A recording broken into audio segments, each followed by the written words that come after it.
Geometrical isomerism one shot करने के बाद अब हम स्टार्ट कर रहे हैं ऑप्टिकल आइसोमेरिज्म वन शॉट। पूरा ऑप्टिकल आइसोमेरिज्म कन्फर्मेशनल आइसोमेरिज्म को इंक्लूड करते हुए हम आगे बढ़ेंगे और इतना सरल कर दूंगा मैं तुम्हारे लिए इस पार्ट को कि जो अब तक तुम्हें सबसे मुश्किल लगता होगा, यकीन मानिए कि इस वीडियो को देखने के बाद वो पार्ट आपका बहुत ही सरल होने वाला है।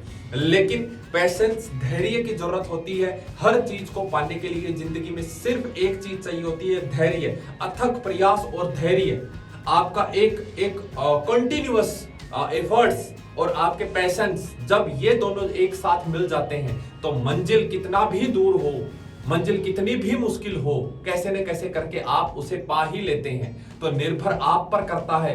निरंतर प्रयास करते रहिए, करते रहिए, करते रहिए, लेकिन धैर्य जरूर बनाए रखिए। ऐसा नहीं होता है कि आज आपने कोई काम किया और उसका रिजल्ट तुम्हें आज की आज ही मिल जाए। लेकिन नेचर का एक सरल सिद्धांत है, एक सरल नियम है प्रकृति का कि हर क्रिया की एक प्रतिक्रिया जरूर होती है। जैसे फिजिक्स में भी आप पढ़ते होंगे कि हर एक्शन का एक रिवर्स एक्शन जरूर होता है, उसका एक रिएक्शन जरूर होता है। इंतजार करिए उस रिएक्शन का। प्रकृति में आप किसी काम को कर रहे हैं, आप मेहनत कर रहे हैं, तो उस मेहनत का फल आज नहीं तो कल आपको मिलना ही मिलना है। ये बात तय कर लीजिए। क्लियर? किसके लिए आप काम कर रहे हैं ये ज्यादा जरूरी है। आप एफर्ट्स किसके लिए देख रहे हैं, आपने जो सपने देखे हैं वो किसके लिए हैं। आपको अगर आपकी जिंदगी में मंजिल मिलती है तो वो मंजिल से किसे अच्छा लगेगा, किसके लिए आप कर रहे हैं। बहुत सरल नियम बता रहा हूं आज आपको सफलता का। एक इंसान ऐसा तय कर लो, एक इंसान ऐसा तय कर लो कि मुझे इसे करके दिखाना है, मुझे इसे करके दिखाना है, इसके चेहरे पर स्माइल लानी है, इसे फील कराना है एक दिन की ये मुझ पर प्राउड फील करे, ये इसकी छाती चौड़ी हो जाए ऐसे और ये कहे कि हाँ यार आदमी तो यही है। तो इस तरह से आपको करना है, इस तरह से आपको एफर्ट्स डालने हैं, इस तरह से आपको मेहनत करनी है। एक शख्स तलाश कर लो। अगर आप एक शख्स ऐसा तलाश कर लेते हैं जिसके लिए आपको करना है, मेरे भाई, जंगल का एक साधारण, एक बकरियां चराने वाला एक आदमी, और वो एकलव्य हो जाता है जब वो एक चेहरे के लिए, एक इंसान के लिए डेडिकेटेड हो जाता है। और ऐसा एकलव्य होता है कि वो बड़े बड़ों की धरती हिला देता है कि अगर ये आदमी आगे बढ़ गया जीवन में तो क्या होगा। जिनके सिंहासन कांपने लगते हैं उस एक बकरी चराने वाले से, वो एकलव्य हो जाता है जब इंसान एक चेहरे की खातिर, एक उद्देश्य प्राप्ति की खातिर ऐसा करता है। वो उद्देश्य, वो चेहरा आपके पेरेंट्स भी हो सकते हैं, वो चेहरा आपके रिलेटिव भी हो सकते हैं, वो चेहरा आपके दोस्त भी हो सकते हैं। पर तय कीजिए कि आप किसके लिए कर रहे हैं। कौन ऐसा शख्स है जिसे आप चाहते हैं कि ये एक दिन मेरे ऊपर प्राउड फील करे। जिंदगी में जो लोग आपको छोड़कर जा रहे हैं, जो लोग आपको छोड़ करके चले जाते हैं, जो लोग आपको कुछ भी कह देते हैं, ताना मार देते हैं, एक दिन वो लोग आपको आपके पास जरूर लौटेंगे। मजबूर कर दो उनको इतना, अपनी सफलताओं का परचम इतना लहरा दो कि जो आज तुम्हें छोड़ करके गए हैं वो एक दिन तुम्हारे पास लौट करके जरूर आए और तुम्हारे सामने हाथ जोड़े कि उस समय मेरी गलती हो गई थी। कर्म बोलता है इंसान का कर्म बोलता है, इंसान नहीं बोलता। इंसान बोलता है, उसे कोई नहीं सुनता, लेकिन कर्म की जो आवाज होती है वो चारों दिशाओं में इस प्रकार से फैलती है कि हर कान जो तुम्हें सुनना नहीं चाहता उसे तुम्हारे कर्म की आवाज को सुनना पड़ता है। बस एफर्ट्स करिए, मेहनत करिए। हर लेक्चर में, हर वीडियो में मैं यही कहता हूं कि मेहनत करिए, मेहनत करिए, मेहनत करिए। और इसलिए कहता हूं क्योंकि मैं कर रहा हूं।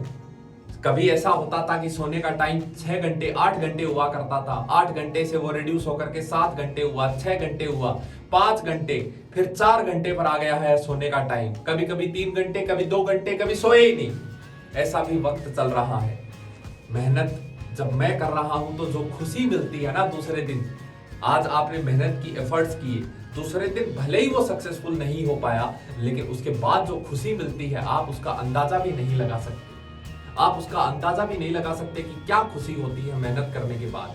चलिए, एफर्ट्स आप करिए, आप पर मुझे पूर्ण विश्वास है कि आप मेहनत जरूर करेंगे और जिंदगी में आपकी मेहनत एक दिन रंग जरूर लाएगी। ये मेरी सच्चे दिल से दुआएं हैं आपके लिए। क्लियर। चलिए शुरू करते हैं ऑप्टिकल आइसोमेरिज्म अपना। ऑप्टिकल आइसोमेरिज्म में पहली चीज हम देख लेते हैं कि क्या होता है ऑप्टिकल आइसोमेरिज्म, उसके बारे में बात करते हैं। आइए देखते हैं ऑप्टिकल आइसोमेरिज्म के बारे में। तो ऑप्टिकल आइसोमेरिज्म में कहानी क्या है, आप फील करने की कोशिश करना, आप फील करने की कोशिश करना कि ऑप्टिकल आइसोमेरिज्म में क्या कहानी है। जस्ट फील इट कि ऑप्टिकल आइसोमेरिज्म में क्या कहानी है। क्लियर, ध्यान दो, मैं तुम्हें फील करवाता हूं। ये एक ट्यूब है, पूरा एक ट्यूब है पूरा, ठीक है, एक पाइप है। इस पाइप में अलग अलग जगह अलग अलग प्रकार की चीजें लगी हुई है। इस पाइप में यहां पर लगा हुआ है बल्ब, यहां पर लगा हुआ है बल्ब। क्लियर, इस बल्ब के सामने रखा हुआ है निकोल प्रिज्म। बल्ब क्या करता है, ऐसी लाइट होती है जो चारों दिशाओं में बिखरी हुई होती है, नॉन पोलराइज्ड लाइट होती है। निकोल प्रिज्म एक ऐसा डिवाइस होता है जो उस चारों दिशाओं में बिखरी हुई लाइट को पोलराइज्ड कर देता है। वो पर्टिकुलर प्लेन में चलने लगती है, पर्टिकुलर प्लेन में आपको एक लाइन दिखने लगती है। जो इस समय रोशनी तुम्हें बल्ब की रोशनी चारों दिशाओं में बिखरी हुई दिखाई देती है, अगर आप उस लाइट को निकोल प्रिज्म से पास करें और फिर उस लाइट को देखें तो बिल्कुल आपको एक ही प्लेन में लाइट दिखाई देगी। कि ऐसा संभव है? बिल्कुल जी हां, ऐसा संभव है निकोल प्रिज्म की सहायता से। एक प्लेन में लाइट आ रही है ऐसे, बिल्कुल एक प्लेन में, एक्स वाई प्लेन में, वाई जेड प्लेन में ऐसे आता है। ठीक, अब क्या होता है, इधर लाइट लगा हुआ है, इधर लाइट लगा हुआ है, ये बीच में कौन है, निकोल प्रिज्म। अब यहां से लाइट आई, निकोल प्रिज्म से निकली और बिल्कुल स्ट्रेट एक प्लेन में हो गई।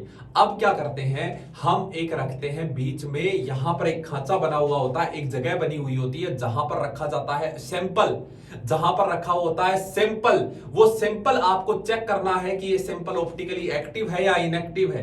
क्या यूज है वो आगे बताऊंगा मैं। आपको ये चेक करना होता है कि ये सैंपल ऑप्टिकली एक्टिव है या इनएक्टिव है, ये चेक करना होता है आपको। तो यहां पर रखा होता है सैंपल, क्लियर है। यहां पर मेरे भाई क्या रखा होता है, बीच में क्या रखा होता है, बीच में यहां पर रखा होता है सैंपल, क्लियर। अब यहां पर क्या है, यहां पर एक लेंस लगा हुआ है। मेरे भाई ध्यान देना, ये लेंस है जिसको आप घुमा सकते हो। अच्छा, इस लेंस में भी एक लाइट जल रही है, ये जो लेंस है इस लेंस में भी एक लाइट जल रही है। एक लाइट जो सामने से आ रही है और एक लाइट जो इस लेंस में जल रही है। आप क्या करते हो, आप क्या करते हो, सैंपल रखने से पहले, सैंपल रखने से पहले कैलिब्रेट कर लेते हो। जो सामने से लाइट आ रही है, जो ये वाला आपका लेंस है जिसमें से आपको देखना है, इसमें भी लाइट जल रही, आप उनको एक सीध में ले आते हो, ले आए एक सीध में, दोनों लाइटें एक सीध में आ चुकी हैं। अब ये जो कैलिब्रेटर है, ये जो कैलिब्रेटर है, ये जो लेंस है, इसके ऊपर एंगल लिखे होते हैं, कितना डिग्री का है। एक रेफरेंस, एक लाइन खिंच गई, उससे रेफरेंस से एक एंगल लिखा होता है, समझ गए। तो मिनिमम आपने एंगल, शुरू में कितना एंगल था वो आपने देख लिया कि शुरू में एंगल 0 डिग्री है भाई, शुरू में एंगल कितना है, 0 डिग्री है, ठीक भाई। अब देखो, अब हमने क्या किया, ऑप्टिकली एक्टिव सैंपल रखा, हमने एक सैंपल रखा, ऑप्टिकली एक्टिव भी छोड़ो, हमने एक सैंपल रखा, जहां पर जगह बनी हुई थी हमने वहां पर एक सैंपल रखा, जो कि हमें चेक करना है कि ऑप्टिकली एक्टिव है या इनएक्टिव है। यहां पर मेरे भाई सैंपल रख दिया हमने। अब हम देख रहे हैं, अगर ये सैंपल ऑप्टिकली एक्टिव था, पकड़ना बात को, अगर ये सैंपल ऑप्टिकली एक्टिव था तो आपने जो कैलिब्रेट करी थी लाइट, दोनों लाइटों को एक सीध में मिलाया था, वो लाइटें अब अलग अलग दिखाई देने लगती हैं। माने एक लाइट अगर ऐसे है तो दूसरा लाइट ऐसे आने लगता है, इस प्लेन में आने लगा सामने से आने वाला लाइट, और आपका ढक्कन वाला जो लाइट है वो ये रहा, आपका जो ढक्कन वाला लाइट है दैट इज दिस। ये लाइटें ऐसे आने लगी, अब ये लाइटें ऐसे आने लगी, अब क्लियर है, ये लाइटें ऐसे आने लगी अब, ठीक। अब देखना, अब समझना ध्यान से कि क्या हो रहा है, ध्यान से समझना। ये लाइटें इस तरह से आने लगी। अब हमने क्या किया, अब हमने क्या किया, वापस से इसे घुमाया। अब हमने क्या किया, वापस से इसे घुमाया, कौन, अपना कैलिब्रेटर। हमने इस कैलिब्रेटर को वापस से घुमाया, क्लियर, और वापस से सेट कर लिया, वापस से सेट कर लिया। सेट करके हमने हमारी आंख बाहर निकाल ली और हमने क्या किया, वो एंगल, वो जो एंगल है उस एंगल का पता किया कि कितना डिग्री से घुमाया था। हमने उस एंगल का पता किया कि कितना डिग्री से घुमाया था, उस एंगल का हमने पता कर लिया। रेफरेंस पहले था, उस रेफरेंस से एंगल पता चल गया। अगर क्लॉकवाइज घुमाया तो हम कहेंगे डेक्स्ट्रो रोटेटरी सैंपल है ये तो, और अगर एंटी क्लॉकवाइज घुमाया तब हम कहेंगे ये तो सिंपल लीवो रोटेटरी है। और मेरे भाई घुमाया ही नहीं तो हम कहेंगे ये तो ऑप्टिकली इनएक्टिव है। और बाद में ऐसा देखा गया कि जो डेक्स्ट्रो रोटेटरी डी फॉर्म या प्लस फॉर्म था जो क्लॉकवाइज घुमा रहा था, उसमें कुछ मॉलिक्यूल्स को उल्टा पुल्टा उनका अरेंजमेंट कर दिया, इधर का तोड़ के इधर लगा दिया, इधर का तोड़ के इधर लगा दिया। 3D स्पेस में हमने क्या कर दिया, अरेंजमेंट बदल दिया। अरेंजमेंट करने से नया फॉर्म तैयार हुआ एल फॉर्म। और ये पाया गया कि डी फॉर्म अलग एंगल पे घुमा रहा है और एल फॉर्म अलग एंगल पे, क्योंकि एल फॉर्म जो होता है वो एंटी क्लॉकवाइज घुमाता है और जो डी फॉर्म जो होता है वो क्लॉकवाइज घुमाता है। एंगल ऑफ रोटेशन अलग अलग आ गया, उसका प्रॉपर्टी बदल गया, और प्रॉपर्टी बदल गया तो ये कहलाए आइसोमर्स। हम कहते हैं कि जो दो मॉलिक्यूल जिनका मॉलिक्यूलर फॉर्मूला सेम लेकिन अगर उनका प्रॉपर्टी अलग अलग होता है तो वे कहलाते हैं एक दूसरे के आइसोमर। तो प्लेन पोलराइज्ड लाइट को एक जना क्लॉकवाइज घुमा रहा है और उसी में कुछ कलाकारी कर दिए तो दूसरा उसी का भाई बिल्कुल एंटी क्लॉकवाइज घुमा रहा है। ये दोनों एक दूसरे के क्या कहलाएंगे, ऑप्टिकल आइसोमर कहलाएंगे। एक दूसरे के क्या कहलाएंगे, ऑप्टिकल आइसोमर। यानी कि जो ऑप्टिकली एक्टिव सैंपल है, पकड़ना बात को, जो ऑप्टिकली एक्टिव सैंपल है यानी जो क्लॉकवाइज घुमा रहा है उसका एक भाई भी होगा जो एंटी क्लॉकवाइज घुमा रहा होगा, दूसरा आइसोमर होगा। यानी ऑप्टिकली एक्टिव कंपाउंड के कितने रूप बनाए जा सकते हैं, 2। और ऑप्टिकली इनएक्टिव कंपाउंड जो घुमाया ही नहीं, आप उसको कितना भी उल्टा पुल्टा कर लो वो घुमाएगा ही नहीं। यानी ऑप्टिकली इनएक्टिव का कितना फॉर्म पॉसिबल है, 1। ऑप्टिकली एक्टिव का कितना फॉर्म पॉसिबल है, 2। देखो, एक जो फॉर्म, ध्यान से समझना, जो फॉर्म क्लॉकवाइज घुमाया था, जो फॉर्म क्लॉकवाइज घुमाया उसका दूसरा फॉर्म कौन सा पॉसिबल है, जो एंटी क्लॉकवाइज घुमा रहा है। दूसरा फॉर्म कौन सा पॉसिबल है, जो एंटी क्लॉकवाइज घुमा रहा है। जो क्लॉकवाइज घुमा रहा था उससे जो एंटी क्लॉकवाइज घुमा रहा है, इसमें मॉलिक्यूल्स को उल्टा पुल्टा कर दिए, कुछ उल्टा पुल्टा कर दिए, मॉलिक्यूल्स को उल्टा पुल्टा कर दिए। तो हमने पाया कि ये और ये जो दो मॉलिक्यूल्स बने, ये दो मॉलिक्यूल एक दूसरे की मिरर इमेज जैसे दिखाई देते हैं। ये दो मॉलिक्यूल कैसे दिखाई देते हैं, ये दो मॉलिक्यूल एक दूसरे की मिरर इमेज जैसे दिखाई देते हैं। परंतु इनमें एक खास बात होती है कि ये एक दूसरे के ऊपर कभी भी सुपर इंपोज नहीं होते हैं। यानी कि ऑप्टिकली एक्टिव कंपाउंड कोई भी है उसकी 2 फॉर्म पॉसिबल हैं, एक तो वो खुद, एक उसका मिरर इमेज। लेकिन वो और उसका मिरर इमेज कभी एक दूसरे के ऊपर सुपर इंपोज नहीं कर पाएंगे, कभी एक दूसरे के ऊपर वो दोनों सुपर इंपोज नहीं कर पाएंगे, वो और उसका मिरर इमेज। ये होता है ऑप्टिकली एक्टिव कंपाउंड की बात। क्लियर? और जो कंपाउंड ऑप्टिकली इनएक्टिव है वो अपना मिरर इमेज के ऊपर सुपर इंपोज हो जाता है। अब एक बार समझ लेते हैं क्या लिखा हुआ है। जैसे ये वाली वो ट्यूब है जो मैं आपको बता रहा था, ये वाली ट्यूब है, यहां से आप देख रहे हैं, ये कैलिब्रेटर सामने लगा हुआ है, ठीक है, ये लगा हुआ है कैलिब्रेटर। समझ गए? समझना ध्यान से कि ये लगा हुआ है कैलिब्रेटर, ये रहा कैलिब्रेटर, ये कैलिब्रेटर लगा हुआ है। ये हो गई आपकी नॉन पोलराइज्ड लाइट जो बिखेर रहा है, ठीक है, निकोल प्रिज्म से पास हुई, ये स्ट्रेट हो गई इस प्रकार से। यहां से ये सैंपल है, इस सैंपल से गुजरी और गुजरने के बाद पर्टिकुलर रोटेट हो गई। तो आपको इस प्रकार से पूरी व्यवस्था मिलेगी। सैंपल से गुजरने के बाद या तो क्लॉकवाइज रोटेट कर देगा या तो एंटी क्लॉकवाइज रोटेट कर देगा। इसे हम कहेंगे एंगल ऑफ रोटेशन। जो घुमा रहा है उसे हम कह रहे हैं एंगल ऑफ रोटेशन कह रहे हैं। डेक्स्ट्रो रोटेटरी डी या प्लस फॉर्म कहलाएगा, अगर एंटी क्लॉकवाइज घुमा रहा है तो एल या माइनस फॉर्म कहलाएगा। लीवो रोटेटरी कहलाएगा। जो डी फॉर्म है उसका एल फॉर्म अवश्य ही संभव है। ये एक दूसरे की मिरर इमेज जैसे दिखाई देते हैं और एक दूसरे के कभी भी ऊपर सुपर इंपोज नहीं होते हैं। ये होते हैं ऑप्टिकली एक्टिव कंपाउंड्स। यानी एक ऑप्टिकली एक्टिव कंपाउंड की कितनी फॉर्म पॉसिबल हैं? 2 फॉर्म पॉसिबल हैं मेरे भाई, एक वो और एक उसका मिरर इमेज, जो एक दूसरे की कभी भी सुपर इंपोज ऊपर नहीं होते हैं। क्लियर? आगे चलते हैं। जो एंगल से ये घुमाए वो angle of rotation. Angle of rotation जो होता है वो 2 चीजों पर निर्भर करता है। अच्छा, घूमा क्यों? क्यों घूमा, ऐसा क्या हो गया मॉलिक्यूल में कि वो घूम गया PPL? Actually this rotation is because of collision, this rotation is because of collision in between the particles of plane polarized light and the particles of the sample, particles of the sample. मान ले कि यहां से plane polarized light की कुछ particle आई, यहां टकराए और टकराने के बाद वो किसी पर्टिकुलर डायरेक्शन में घूम गए, टकराएंगे तो पर्टिकुलर डायरेक्शन में घूमेंगे। अब देखना, अब समझना ध्यान से क्या हो रहा है। इधर से आए, यहां पे टकराए, टकरा के पर्टिकुलर डायरेक्शन में घूम गए, और अगर वहां पर वैसा ही कोई चीज दूसरा ऐसा प्रेजेंट है जो उसको वापस टकराए और इधर मोड़ दे, पहले इधर मुड़ा टकरा के और यहां पे फिर टकराने के बाद फिर से अगर इधर मुड़ के सीधा हो जाए, तो हम कहेंगे ऑप्टिकली इनएक्टिव है, तो हम कहेंगे ऑप्टिकली इनएक्टिव है। लेकिन टकराया, टकराने के बाद इधर मुड़ा, इधर कोई चीज है जो जहां से वो टकराया तो वापस उतना ही नहीं घूम पाया, इतना ही नहीं घूम पाया कि ओरिजिनल पाथ पे आ जाए। तो टकराने के बाद अगर ओरिजिनल पाथ पे नहीं आया तो हमें पीपीएल घूमा हुआ दिखाई देगा। That is optically active, that thing is optically active. हमने ये पाया कि जो मॉलिक्यूल सिमेट्रिक नहीं है, सिमेट्री नहीं है जिनमें, जो एसिमेट्रिक या डिसिमेट्रिक है, वो पीपीएल को ऐसे घुमाते हैं कि वो वापस ओरिजिनल पाथ पे आ ही नहीं पाता। और जो सिमेट्रिक होते हैं, बिल्कुल सिमेट्री, जिनमें सिमेट्री पाई जाती है, वो मॉलिक्यूल क्या करते हैं, पीपीएल उनसे टकराता जरूर है लेकिन टकरा के वापस उसी पाथ पे आ जाता है।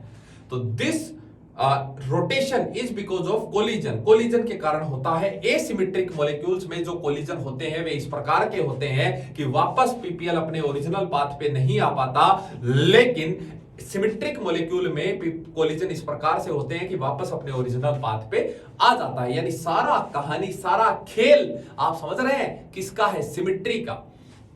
तो मेरे भाई कितना ज्यादा रोटेट करेगा, जितना ज्यादा कोलिजन उतना ज्यादा रोटेशन। तो पीपीएल में जितना लेंथ इसका, सॉरी, इस ट्यूब का, पोलरीमीटर ट्यूब जिसमें सैंपल भरा था उसे पोलरीमीटर ट्यूब कहते हैं। पोलरीमीटर ट्यूब का लेंथ जितना बड़ा होगा उतने ज्यादा कोलिजन, जितने ज्यादा कोलिजन उतना ज्यादा रोटेशन।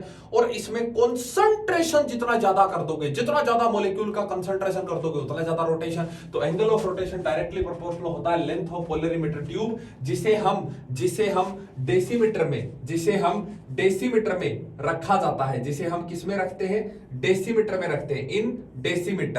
और कॉन्सेंट्रेशन जिसे हम ग्राम पर एमएल में रखते हैं, इन पर डिपेंड करता है, प्रोपोर्शनल होता है। जब प्रोपोर्शनलिटी का साइन हटाते हैं तो एक कांस्टेंट आता है जिसे हम कहते हैं specific angle of rotation. It can be defined as if the length of polarimeter tube is 1 decimeter and the concentration is 1 gram per ML, then the observed angle of rotation will be equal to specific angle of rotation. इसकी चर्चा आखिर में करेंगे। वापस से तापमान पर निर्भर करेगा, टेम्परेचर जितना ज्यादा होगा काइनेटिक एनर्जी बढ़ेगी, कोलिजन ज्यादा कम हो जाएंगे, इसलिए टेम्परेचर हमें कांस्टेंट रखना है। इन जनरल हम 25 डिग्री सेंटीग्रेड रखते हैं। Length of polarimeter tube, concentration, nature of substance, अलग अलग घुमाएंगे भाई। टेम्परेचर और वेवलेंथ ऑफ लाइट, लाइट की एनर्जी पर भी तो निर्भर करेगा कि लाइट कितना ज्यादा तेजी से आ रहा है। As wavelength is related to energy, तो पीपीएल का एनर्जी अगर ज्यादा है तो वो ज्यादा कोलिजन करेगा, कम एनर्जी है कम कोलिजन करेगा। ऐसा तो 5 फैक्टर हैं जिन पर ये निर्भर करता है। अब आगे चलते हैं, समझना ध्यान से। सारा खेल जो है वो किसका है, सिमेट्री का है। सारा खेल जो है वो किसका है, सिमेट्री का। यानी हमने ये जाना कि ऑप्टिकली जो पीपीएल को घुमा देगा,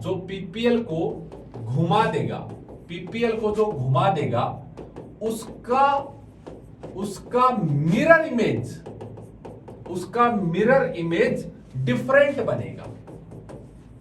मिरर इमेज डिफरेंट बनेगा, जो सुपर इंपोजिबल नहीं होगा। जो सुपर इंपोजिबल मतलब एक दूसरे के ऊपर रखा नहीं जाएगा, सुपर इंपोजिबल नहीं होगा। जो सुपर इंपोजिबल नहीं होगा ओरिजिनल पर, यानी वे 2 कैटेगरी कहलाएंगे, वो और उसका मिरर इमेज। कहने का मतलब यह है कि उसका मिरर इमेज अलग पड़ेगा।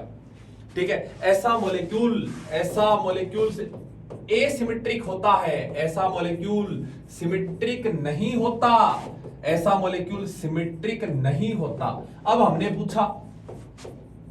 पूछा सिमेट्रिक नहीं होता, और ऐसे मॉलिक्यूल को क्या कहते हैं? ऐसे मॉलिक्यूल को कायरल मॉलिक्यूल कहते हैं। ध्यान रखिएगा, ऐसे मॉलिक्यूल को क्या कहते हैं? जो सिमेट्रिक नहीं होता उसे क्या कहते हैं? उसे कायरल मॉलिक्यूल कहते हैं। ऐसा मॉलिक्यूल जो सिमेट्रिक नहीं होता उसे हम क्या कहते हैं? उसे हम कायरल मॉलिक्यूल कहते हैं।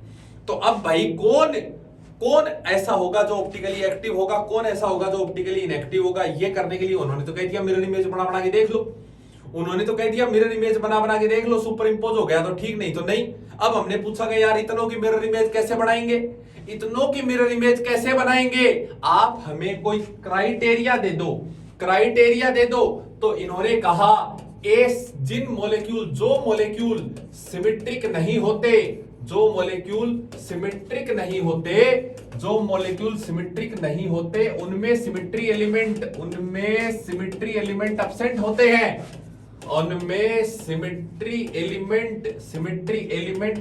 होते हैं, तो बोला आप जो है मिरर इमेज का चक्कर छोड़ो, आप तो सिमेट्री एलिमेंट से देख लो। हमने पूछा भाई कौन कौन से सिमेट्री एलिमेंट?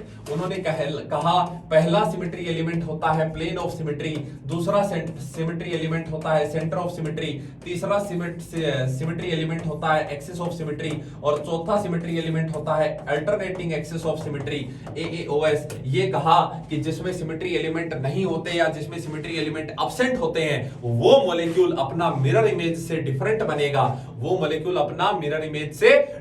बनेगा, अपना मिरर इमेज पे सुपर इंपोज कभी नहीं होगा, वो ऑप्टिकली एक्टिव होगा। क्लियर? ओके, यानी कि सिमेट्री एलिमेंट क्या होने चाहिए? सिमेट्री एलिमेंट अगर सिमेट्री एलिमेंट एब्सेंट होंगे तो वह मॉलिक्यूल क्या कहलाएगा? वह मॉलिक्यूल कायरल कहलाएगा, और वह मॉलिक्यूल ऑप्टिकली एक्टिव कहलाएगा, और उसका मिरर इमेज डिफरेंट बनेगा। आओ मेरे भाई, एक्सिस ऑफ सिमेट्री का होना या ना होना, it is not necessary for optical activity. ध्यान रखिएगा, ऑप्टिकल एक्टिविटी के लिए इसका होना या ना होना कोई फर्क नहीं पड़ता, ध्यान रखिएगा। ऑप्टिकल एक्टिविटी पर एक्सिस ऑफ सिमेट्री का होना या ना होना, ये हो चाहे नहीं हो, इससे फर्क नहीं पड़ रहा। बाकी तीन नहीं होने चाहिए।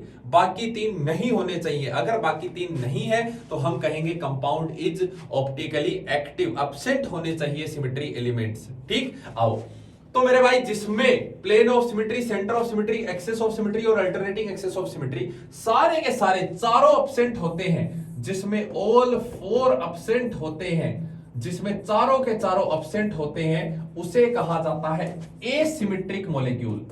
उसे क्या कहेंगे? एसिमेट्रिक मॉलिक्यूल कहेंगे। और जिसमें ये तीन एब्सेंट होते हैं, जिसमें ये और ये और ये चौथा, ये तीन एब्सेंट होते हैं, जिसमें ये तीन एब्सेंट होते हैं, उसे हम कहते हैं डिससिमेट्रिक मॉलिक्यूल।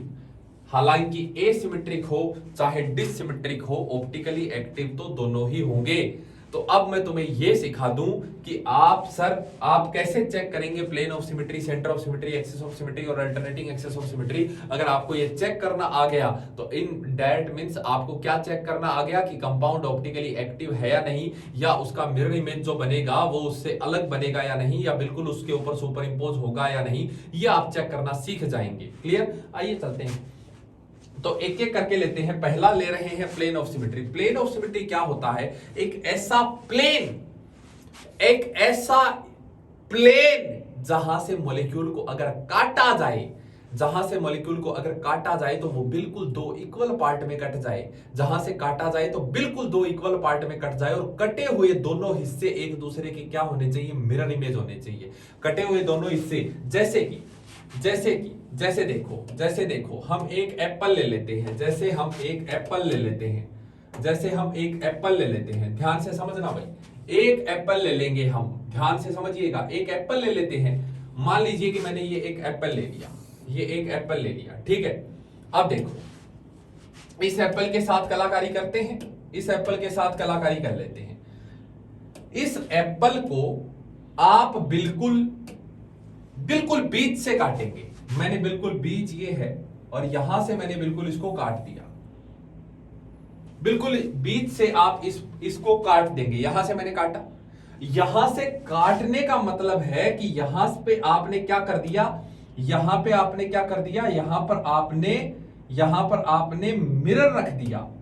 यहां पर आपने क्या कर दिया, यहां पर आपने मिरर रख दिया, मिरर रख दिया। मिरर रखने के बाद आप मिरर में देखते हैं, मिरर रखने के बाद आप मिरर में देखते हैं, मिरर रखने के बाद आप क्या करते हैं, मिरर में देखते हैं। मिरर रखने के बाद आप कहां क्या करेंगे, मिरर में देखेंगे। ये मिरर आपने रखा, मिरर ये रखा और इस मिरर में आप देख रहे हैं, ठीक, इस मिरर में आप देख रहे हैं, इधर से खड़े होकर देख रहे हैं। तो मिरर में जो आपको इमेज दिखाई देगी, मिरर में जो आपको इमेज दिखाई देगी, तो आप इधर से देखें, यहां पर रखा हुआ मिरर, बताइए आपको एप्पल आधा दिखाई देगा या पूरा दिखाई देगा? आप कहेंगे आपको तो एप्पल ऐसा पूरा बना हुआ दिखाई देगा, आपको तो एप्पल बाकी आधा हिस्सा है नहीं। आधा एप्पल को आपने कहां रखा, मिरर के सामने रखा। आधा एप्पल को मिरर के सामने रखा, आधा एप्पल है मिरर के सामने चिपका दे उसको ले जाके, और फिर दूर से देख, पूरा पूरा पूरा एप्पल तुमको दिखाई देगा, बिल्कुल ठीक इसी प्रकार से। तो बीच से काटने का मतलब क्या होता है, बीच से काटने का मतलब होता है बीच में क्या रखना, मिरर रखना। दोनों आधे आधे पार्ट में कट जाना चाहिए पहली चीज, और कटे हुए दोनों हिस्से हूबहू एक दूसरे की मिरर इमेज होने चाहिए। यानी कि ये आप दूर से जब देखें, आधा मॉलिक्यूल है नहीं, अगर आधा मॉलिक्यूल है भी नहीं, तो भी आप जब दूर से देखेंगे तो आपको ये मॉलिक्यूल पूरा दिखाई देगा, आपको ये मॉलिक्यूल पूरा दिखाई देगा। This is called plane of symmetry, इसे कहते हैं प्लेन ऑफ सिमेट्री। समझ गए होंगे प्लेन ऑफ सिमेट्री क्या होता है। हटा देते हैं हम हमारे एप्पल को, हटा देते हैं हम हमारे एप्पल को। अगला स्लाइड पे चलते हैं, मॉलिक्यूल की बात करते हैं। एक सरल मॉलिक्यूल मैं रख रहा हूं आपके सामने, जैसे कि मैंने रखा बेंजीन, जैसे कि मैंने रखा बेंजीन। आपसे पूछा गया बताइए क्या इस बेंजीन में प्लेन ऑफ सिमेट्री है? हम कहेंगे बिल्कुल इस तरह से काटना है, इस तरह से काटना है, बिल्कुल बीचों बीच काटना है कि कटे हुए दोनों हिस्से एक दूसरे की क्या हो, मिरर इमेज। तो मैं बिल्कुल यहां से काट दूं, यहां से मैंने काट दिया, बिल्कुल बीचों बीच काटा, कटे हुए दोनों हिस्से। गुरुजी का डबल बॉन्ड, अरे नालायक, अरे डबल बॉन्ड ऐसे बना ले, बेंजीन तो ऐसे होता है, बेंजीन तो ऐसे होता है गोला, बेंजीन तो ऐसे होता है बिल्कुल बीच में गोला। और अब देख बिल्कुल बीच से काट ले इसे, यहां से इसको काटा तो कटे हुए दोनों हिस्से एक दूसरे की मिरर इमेज है या नहीं। आधा एप्पल अगर है भी नहीं तो भी तुम दूर से देखोगे तो पूरा दिखाई देगा। This is plane of symmetry, this is plane of symmetry. और कैसे काट सकते हो, ऐसे भी काट सकते हो, और कैसे काट सकते हो, और कैसे काट सकते हो, और आप इसको ऐसा भी काट सकते हो, और इसको आप ऐसा भी काट सकते हो, और इसको आप ऐसा भी काट सकते हो। ये काट लिए इसको यहां से, तो भी कटे हुए दोनों इससे एक दूसरे की मिरर इमेज है। चलिए आगे चलते हैं। आप मान लो ऐसे नहीं काटना चाहते, आप मान लो ऐसे नहीं काटना चाहते, तो फिर कैसे काटेंगे, तो कैसे काटेंगे, ठीक है, यहां से बीच से काट लो, यहां से बीच से काट लो, यहां से भी कटे हुए एक दूसरे के मिरर इमेज कहलाएंगे, ठीक है। तो आप अब कहां से काटोगे, यहां से काट लो, ये भी कटे हुए दोनों हिस्से एक दूसरे की मिरर इमेज दिखे जैसे दिखेंगे। और कहां से काटेंगे, और कहां से काटेंगे, कलर खत्म हो गए हैं मेरे पास। और आप यहां से काट लो, ये आपने काट लिए, जितना काट सकते थे उतना काट लिए। तो कितने हो गए, एक बार गिन लेते हैं कितने हो गए, 1 2 3 4 5 6 तो आपको प्लेन ऑफ सिमेट्री सीधे सीधे ही नजर आ गए। 6 प्लेन ऑफ सिमेट्री तो आपको सीधे सीधे ही नजर आ चुके हैं। 6 प्लेन ऑफ सिमेट्री तो आपको सीधे सीधे ही नजर आ चुके हैं बेंजीन में। एक और होता है, कोई भी प्लेनर मॉलिक्यूल जो होता है, कोई भी प्लेनर मॉलिक्यूल हो जो होता है, कोई भी प्लेनर मॉलिक्यूल हो, उस प्लेनर मॉलिक्यूल में एक डिफॉल्ट प्लेन ऑफ सिमेट्री भी पाया जाता है। उस प्लेनर मॉलिक्यूल में एक default plane of symmetry, that is slice cut. आप ऐसा इमेजिन करो कि इस मॉलिक्यूल को आप बिल्कुल ऐसा काटे, स्लाइस काट दिए इसका बिल्कुल बीचों बीच, आधा आधा खोल दिए इसको आधा आधा खोल दिए, ऐसे प्लेनर है तो खोल दिए। तो ये भी तो एक, ये जो है इसे हम कहते हैं स्लाइस कट। इसे हम क्या कहते हैं, इसे हम कहते हैं स्लाइस कट, इसे हम slice cut plane of symmetry कहते हैं। इसे हम स्लाइस कट पीओएस कहते हैं। तो सातवां प्लेन ऑफ सिमेट्री जो हर किसी प्लेनर मॉलिक्यूल में पाया जाएगा, डिफॉल्ट प्लेन ऑफ सिमेट्री होता है। तो ध्यान रखिएगा कि बेंजीन का जो रिंग है, उस बेंजीन के रिंग में टोटल 7 प्लेन ऑफ सिमेट्री पाए जाते हैं। Total 7 plane of symmetry are present in benzene molecule. दो इक्वल पार्ट में काट दे और कटे हुए दोनों हिस्से एक दूसरे की हूबहू मिरर इमेज दिखने चाहिए, that is called plane of symmetry. Clear? चलिए आगे चलते हैं। अगला है centre of symmetry. Centre of symmetry क्या होता है? देखिए, सेंटर ऑफ सिमेट्री को पहले समझते हैं। सेंटर ऑफ सिमेट्री ये है कि आपके पास कोई भी ऑब्जेक्ट है, मान लेते हैं कि मेरे पास ये ऑब्जेक्ट है, ठीक है। इस ऑब्जेक्ट में आप एक मिड पॉइंट सेलेक्ट करिए। आप इस ऑब्जेक्ट में एक मिड पॉइंट सेलेक्ट कर लीजिए। ये मैंने एक मिड पॉइंट सेलेक्ट कर लिया। इस मिड पॉइंट से आपको अब चलना है। इस मिड पॉइंट से आपको चलना है। इधर गए जितना इधर गए आपको उतना ही उसी एक्सेस पर पीछे आना है। एक लाइन ड्रॉ कर लेनी है। चलिए इस प्रकार से एक लाइन ड्रॉ कर लेंगे। एक लाइन ड्रॉ कर लेते हैं। एक लाइन ड्रॉ कर लेनी है। आप एक लाइन ड्रॉ कर लेंगे बिल्कुल इसमें। ये मैंने एक लाइन ड्रॉ कर ली बिल्कुल बीच में।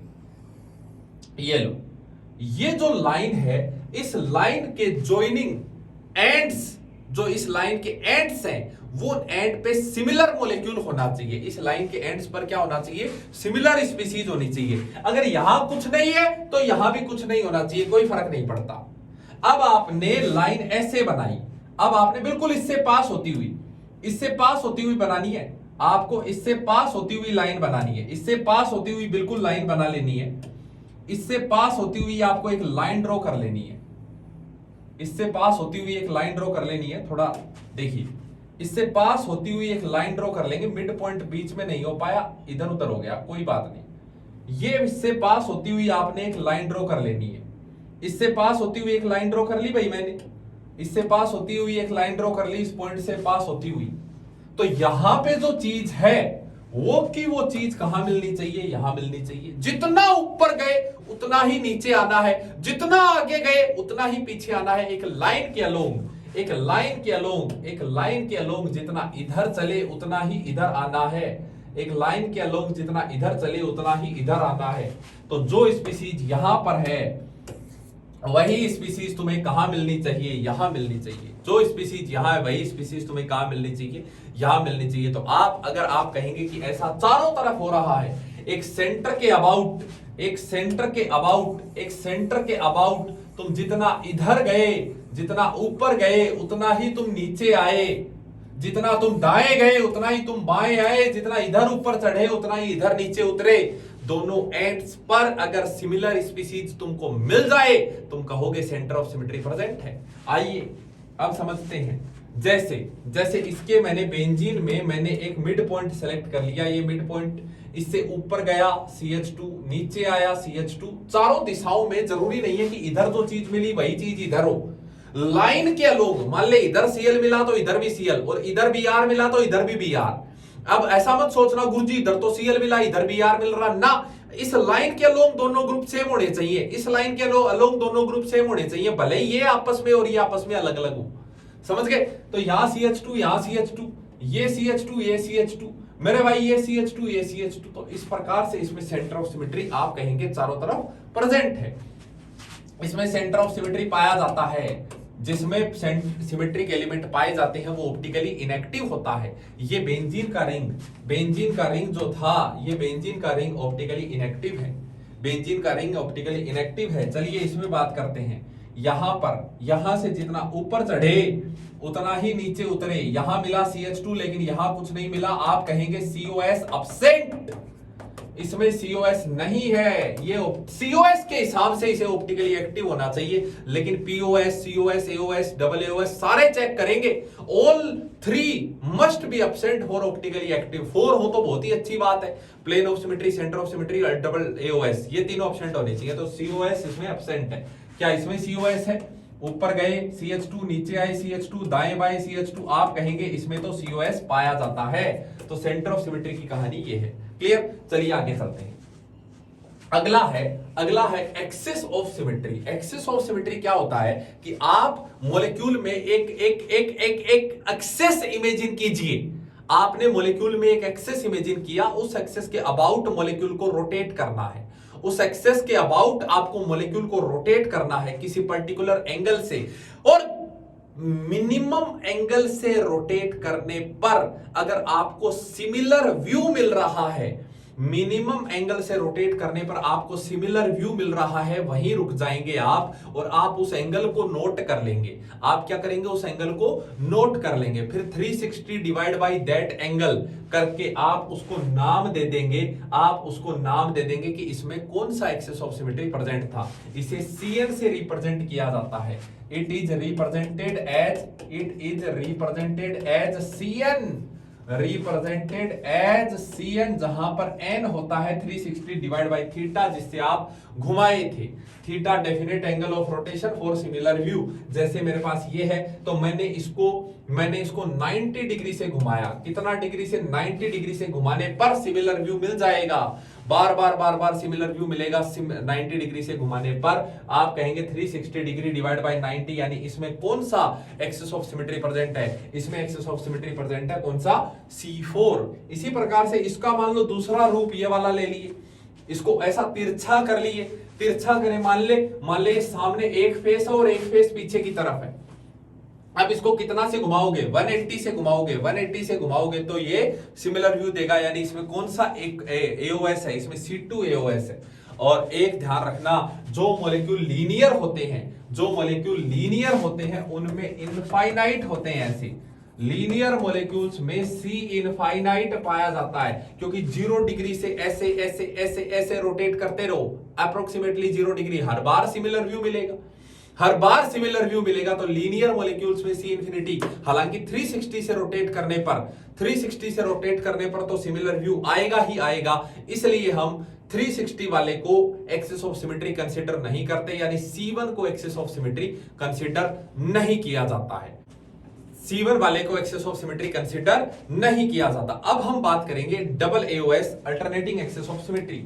आइए, या AOS चेक करना है, पहले चेक कर लेते हैं। AOS सिमिलर व्यू मिलना चाहिए। सिमिलर व्यू H2O मेरे भाई, H2O ऐसा है, बता कितना डिग्री से घुमाए। एक पर्टिकुलर एक्सेस इमेजिन कर लीजिए मॉलिक्यूल के बीच में। ये मैंने मॉलिक्यूल के बीच में एक पर्टिकुलर एक्सेस इमेजिन कर लिया। इसके अबाउट कितना डिग्री से घुमाऊं? 180 डिग्री से घुमाओ, सिमिलर व्यू मिल जाएगा। यानी इसमें क्या प्रेजेंट है? इसमें C2 प्रेजेंट है। NH3 कैसा होता है? एक लोन पेयर, और इसके अबाउट ये 3 हाइड्रोजन इस तरह से लगे होते हैं। ये 3 हाइड्रोजन इसके इस तरह से लगे रहते हैं। बताओ, अरे मेरे भाई बताओ, कितना डिग्री से घुमाने पर सिमिलर व्यू आएगा? बार बार 120 से घुमाने पर सिमिलर व्यू आएगा, यानी इसमें C3 पाया जाएगा। इसमें कितना से घुमाओगे? 60 डिग्री से घुमाओगे। कितना डिग्री से? 60 डिग्री से। तुम खुद सोचो, ये वाला जो पार्ट है, यहां से सिमिलर व्यू मिलेगा बार बार, तो 60 से घुमाओ, C6 पाया जाएगा बेंजीन में पाया जाएगा C6 सिमिलर व्यू के लिए। अगला चीज है alternating axis of symmetry, double AOS। अगला चीज है AAOS। AAOS क्या होता है? AAOS भी AOS जैसा ही है। मॉलिक्यूल में एक आप एक्सेस इमेजिन कीजिए। मान लिया मैंने ये एक्सेस इमेजिन कर लिया। इस एक्सेस के परपेंडिकुलर आप एक मिरर लगाइए। इस एक्सेस के परपेंडिकुलर आपको एक मिरर लगाना है।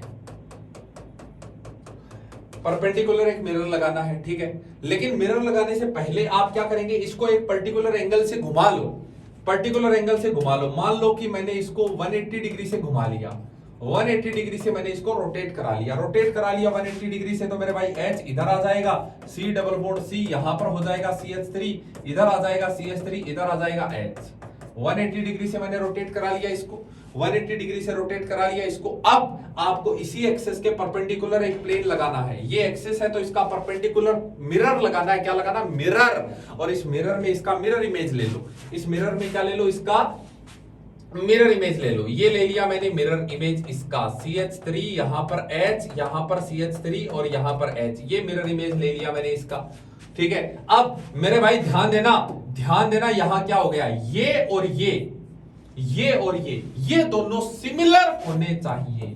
ये दोनों क्या होने चाहिए, सिमिलर व्यू होना चाहिए। अगर सिमिलर व्यू है तो आप इसे कहेंगे alternating axis of symmetry present है। बताइए क्या इसमें alternating axis of symmetry present है? बिल्कुल इसमें alternating axis of symmetry present है। इसे हम SN से रिप्रेजेंट करते हैं, इसे हम SN से रिप्रेजेंट करते हैं, where N is equal to, जहां पर N जो होगा वो N होगा 360 डिवाइड बाई थीटा, जितना से घुमाए थे। और कितना से घुमाए थे? 180 से घुमाया तुमने, इसलिए इस मॉलिक्यूल में क्या प्रेजेंट है? S2 प्रेजेंट है।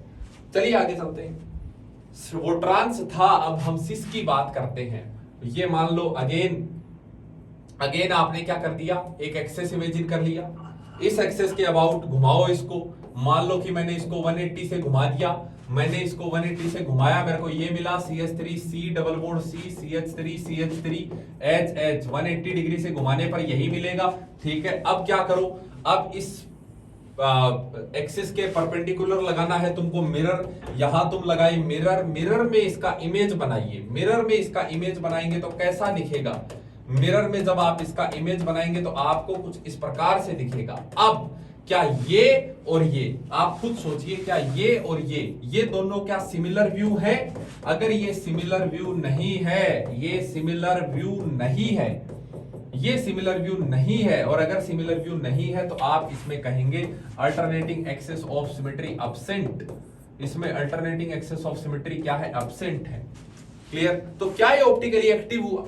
क्या ये ऑप्टिकली एक्टिव हुआ? मैं तुमसे पूछूं, बताओ ऑप्टिकली एक्टिव या इनएक्टिव? आपको ये पूछा गया, बताइए क्या ये ऑप्टिकली एक्टिव है या इनएक्टिव है? तो ऑप्टिकल एक्टिव इनएक्टिव के लिए तीनों देखने पड़ते हैं, POS COS AAOS। तो AAOS तो इसमें नहीं है, लेकिन क्योंकि ये मॉलिक्यूल प्लेनर है तो slice cut plane of symmetry तो इसमें पाया जाएगा ही। क्या इसमें सेंटर ऑफ सिमेट्री प्रेजेंट है? Centre of symmetry, mid point इधर गए CH3, इधर आए H, इस मॉलिक्यूल में सेंटर ऑफ सिमेट्री भी प्रेजेंट नहीं है। ध्यान दीजिएगा, जो सिस वाला मॉलिक्यूल होता है, जो सिस होता है इसमें COS नहीं होता है, इसमें COS नहीं होता है। क्लियर? सिमिलर व्यू 180 डिग्री से रोटेट करने पर सिमिलर व्यू तो आ ही जाएगा। AOS इसमें पाया जाता है, डबल AOS इसमें एब्सेंट होता है, और इसमें POS पाया जाता है, स्लाइस कट POS पाया जाता है। तो बताइए क्या यह सिस वाला मॉलिक्यूल ऑप्टिकली एक्टिव है? एक भी अगर सिमेट्री एलिमेंट पाया गया तो आप कहेंगे this molecule is optically inactive, this molecule is optically inactive, this molecule is optically inactive. अब हम बात करते हैं इसके भाई ट्रांस वाले की। अब हम बात कर लेते हैं इसके भाई ट्रांस वाले की। ट्रांस में देखो क्या होगा कहानी, CH3 C double bond C CH3 H। पहले बात करते हैं प्लेन ऑफ सिमेट्री की। बिल्कुल प्लेन ऑफ सिमेट्री इसमें पाया जाता है। क्या इसमें सेंटर ऑफ सिमेट्री है? क्या इसमें सेंटर ऑफ सिमेट्री है? मैंने कहा सेंटर ऑफ सिमेट्री के लिए आपको क्या करना है, मिड पॉइंट से इधर गए CH3, इधर भी CH3, इधर H, इधर H, तो आप कहेंगे कि इसमें COS भी पाया जाता है। क्या इसमें AOS है? 180 डिग्री से रोटेट करोगे, 180 डिग्री से रोटेट करोगे, 180 डिग्री से ऐसा रोटेट कर दो, ऐसा, ये एक्सेस इमेजिन करो और फिर ऐसा रोटेट कर दो, ये एक्सेस इमेजिन करके ऐसा रोटेट कर दो, 180 डिग्री से सिमिलर व्यू मिल जाएगा। ये एक्सेस ऐसे इमेजिन करके, एक्सेस कैसा भी लगा सकते हो, जरूरी नहीं है ऐसा ही लगाओ, सामने से ऐसा लगा के ऐसा रोटेट कर दो, 180 से सिमिलर व्यू मिल जाएगा। AOS भी इसमें प्रेजेंट है। क्या इसमें डबल AOS प्रेजेंट है? डबल AOS अपन ने देखा, डबल AOS भी प्रेजेंट है, यह भी ऑप्टिकली इनएक्टिव होगा। चारों प्रेजेंट है। लेकिन याद करो, जब मैं आपको सिस ट्रांस का पिछले लेक्चर में पढ़ा रहा था प्रॉपर्टीज, तब मैंने कहा था कि ट्रांस ज्यादा सिमेट्रिक होता है सिस से। देख लीजिए, ट्रांस में चारों सिमेट्री एलिमेंट्स हैं, trans is more symmetric than cis. That's why trans का पैकिंग बहुत अच्छा होता है। इस कारण से ट्रांस का मेल्टिंग पॉइंट जो होता है वो ज्यादा होता है, और सिस का मेल्टिंग पॉइंट जो होता है वो कम होता है। क्लियर? चलिए आगे चलते हैं, आगे बात करते हैं। अगला चीज है मोलिकुलर रिप्रेजेंटेशन। मोलिकुलर रिप्रेजेंटेशन, किस तरह से मोलिक्यूल का रिप्रेजेंट करेंगे ये हम सीखेंगे। ठीक है, पहला मोलिकुलर रिप्रेजेंटेशन है veg dash molecular representation. Veg dash में क्या करते हैं आपको क्या, अच्छा, मोलिकुलर रिप्रेजेंटेशन किसका? 3D मॉलिक्यूल का। 3D मॉलिक्यूल का मेरे भाई sp3 होना मस्ट है। अगर प्लेनर हो गया तब तो उसमें पीओएस लग ही जाएगा। Molecule should be non planar for optical activity. Plane में नहीं होना चाहिए, प्लेन में हो गया तब तो स्लाइस कट लग ही जाएगा। Molecule should be non planar, और नॉन प्लेनर का हाइब्रिडाइजेशन कार्बन का sp sp2 sp3 तीन ही प्रकार के हाइब्रिडाइजेशन संभव है कार्बन के रेस्पेक्ट में, तीन ही प्रकार के हाइब्रिडाइजेशन। तो sp वाला भी प्लेनर होगा, sp2 वाला भी प्लेनर होगा, sp3 वाला नॉन प्लेनर होगा। sp3 वाले में संभावना है कि वो ऑप्टिकली एक्टिव हो सकता है, sp2 वाला और sp वाला इन जनरल ऑप्टिकली इनएक्टिव ही मिलेंगे आपको। इसलिए पहला शर्त यही है कि molecule should be non planar, molecule non planar होना चाहिए। ठीक है, in general molecule should be non planar for optical activity as sp and sp2 hybridized molecules are planar. तो उनमें ऑप्टिकल आइसोमेरिज्म इतना होता नहीं है, एक दो केस आएगा जिसमें ऑप्टिकल आइसोमेरिज्म को शो करेंगे। कैसे करते हैं? वो भी नॉन प्लेनर होकर के ही करते हैं। वो भी कैसे करते हैं? नॉन प्लेनर, क्योंकि मॉलिक्यूल अगर प्लेनर हो गया तब तो उसमें पीओएस लग ही जाएगा, स्लाइस कट पीओएस। आइए बात करते हैं मॉलिक्यूलर रिप्रेजेंटेशन। पहला वेज डैश, हम क्या कर रहे हैं? 3D मॉलिक्यूल यानी नॉन प्लेनर मॉलिक्यूल को पेपर प्लेन पर बनाने की कोशिश कर रहे हैं। आओ, तो जैसे पहला है वेज डैश, तो इसमें क्या करना है? ये हो गया जैसे कार्बन sp3 कार्बन, ये कार्बन है, ठीक है। इसके दो वैलेंसी, इसका दो वैलेंसी एक प्लेन में होता है, दो वैलेंसी एक प्लेन में होता है। इस प्रकार से आपको दो V जोड़ने होते हैं एक्चुअली। तो अगर ये V आपने ऐसा बनाया, ये V आपने ऐसा बनाया तो टेट्राहेड्रल होता है ये। अगला V कैसा बनाएंगे? ऐसा, इस प्रकार से जोड़ देंगे। This is the tetrahedral. आप इमेजिन करने की कोशिश करो, ये एक V हो गया, अगला V कैसा आएगा? बिल्कुल ऐसा आएगा। इसका अंदर से पार करता हुआ एक वैलेंसी पीछे की तरफ जाएगा, एक वैलेंसी आगे की तरफ जाएगा। अपने हाथों को ऐसे करके देखो, अपने हाथों को बिल्कुल ऐसे करके देखो। ये वाला जो है एक V हो गया और ये वाला अगला V हो गया। तो अगर आपने इसको ऐसा रखा तो एक आगे की तरफ जाएगा, एक पीछे की तरफ आएगा इसमें। तो एक V मैंने ऐसा रख दिया तो अगला कैसा होगा? एक पीछे जाएगा, एक आगे जाएगा। जो पीछे जाएगा उसे ऐसे dot dot dot dot line से रिप्रेजेंट कर देंगे, और जो आगे आएगा उसे हम इस प्रकार से रिप्रेजेंट कर देते हैं। ये वाली लाइन कहलाती है डैश लाइन, इसे कहते हैं डैश लाइन। ये होता है अवे फ्रॉम व्यूअर, मतलब अंदर की तरफ। और ये वाला जो लाइन होता है इसे हम कहते हैं वेज लाइन, ये होती है टुवर्ड्स द व्यूअर, ये होता है टुवर्ड्स द व्यूअर। तो इस प्रकार से ABCD ये होता है वेज डैश रिप्रेजेंटेशन, इसे हम कहते हैं वेज डैश। इसी को हम ऐसा भी बना सकते हैं, इसी को हम ऐसा भी बना सकते हैं। इस मॉलिक्यूल को तुम क्या करो, इस मॉलिक्यूल को तुम क्या करो, ऐसा था ना, इसको ऐसा कर दो, ऐसा घुमा दो, ऐसा घुमा दो, ऐसा घुमाए तो ये V आपकी तरफ हो गया, ये V आपकी तरफ हो गया ऐसे सामने। अब अगला जो V बनाएंगे, मान लो ये V अगर ऐसा हो गया तो अगला V बनाएंगे तो आप ऐसा बनाएंगे, ऐसा। ये वाला V तो दो ऐसे बनाने, ऐसा बना दिया तब तो वेज डैश हो गया। इसको ऐसा बनाना है तो अब ये फिशर हो जाएगा। ये वाले दो वैलेंसी वर्टिकल लाइन पर आएगा और ये वाला दोनों वैलेंसी हॉरिजॉन्टल लाइन पर आएंगे।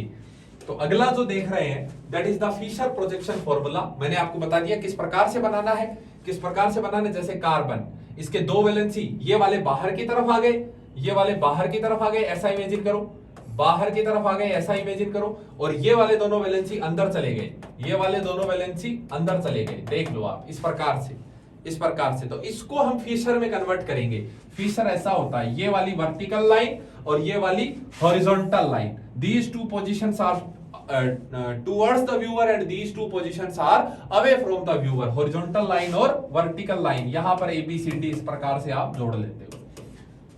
This is the Fisher projection formula। चलिए आगे चलते हैं, आगे चलते हैं। सोहोर्स और न्यूमैन तो आप जानते ही हो। सोहोर्स और न्यूमैन की कहानी तो आपको पता है ही।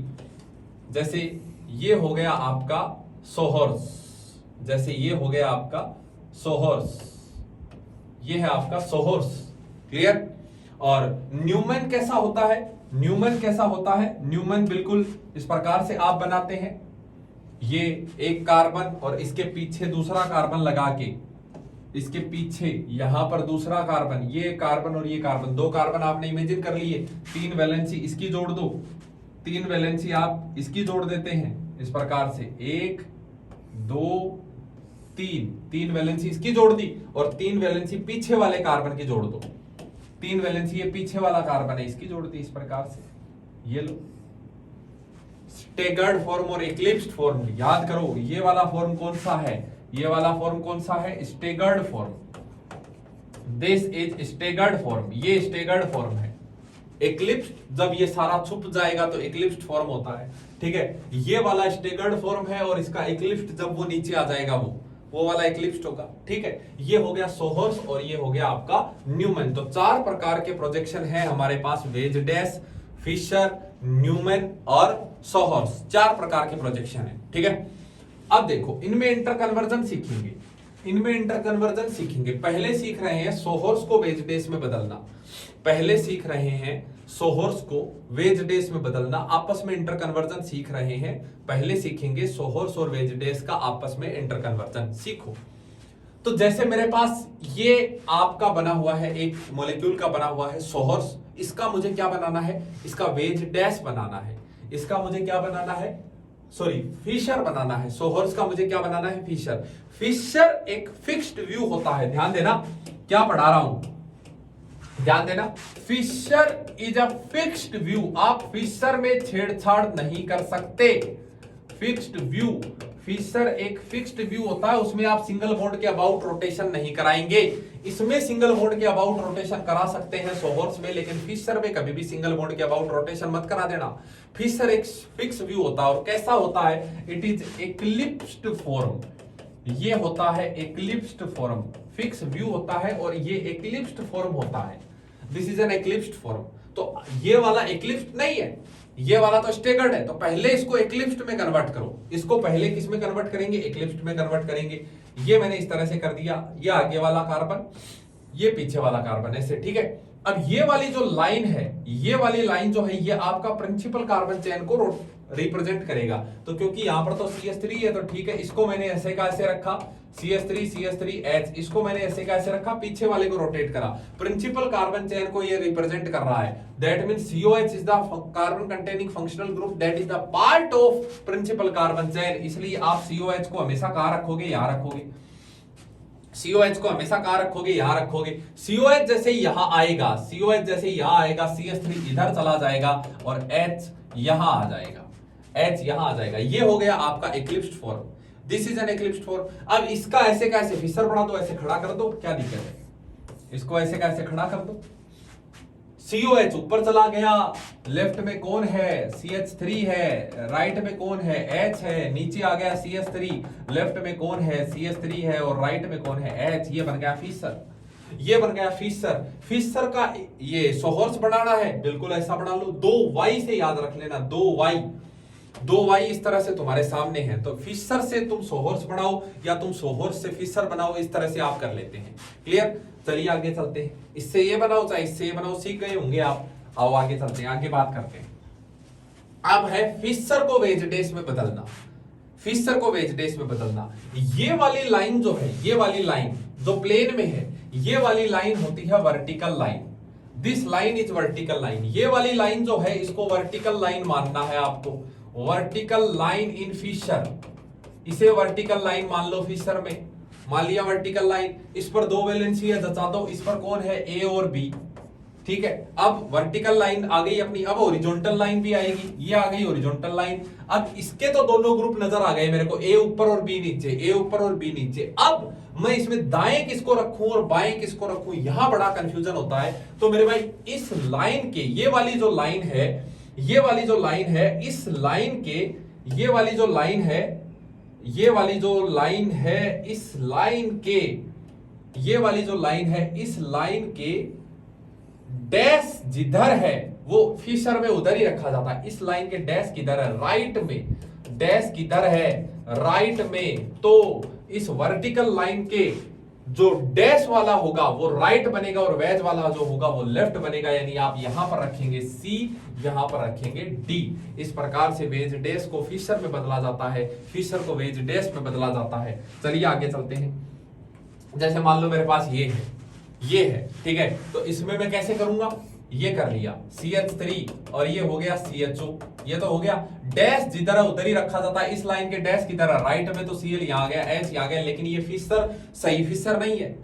Carbon containing functional group should be present top of on the Fischer, top पर होना चाहिए। और फिशर में आप छेड़छाड़ नहीं कर सकते सिवाय एक के, वो ये है कि आप इसको 180 डिग्री से प्लेन में घुमा सकते हो।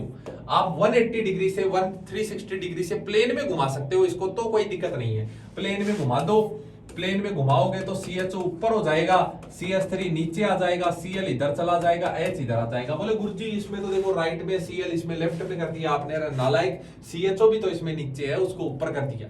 फिशर और वेज डैश का आपस में रूपांतरण और फिशर का सोहर्स में आपस में रूपांतरण सीख गए होंगे आप। चलिए एक और एग्जांपल ले लेते हैं।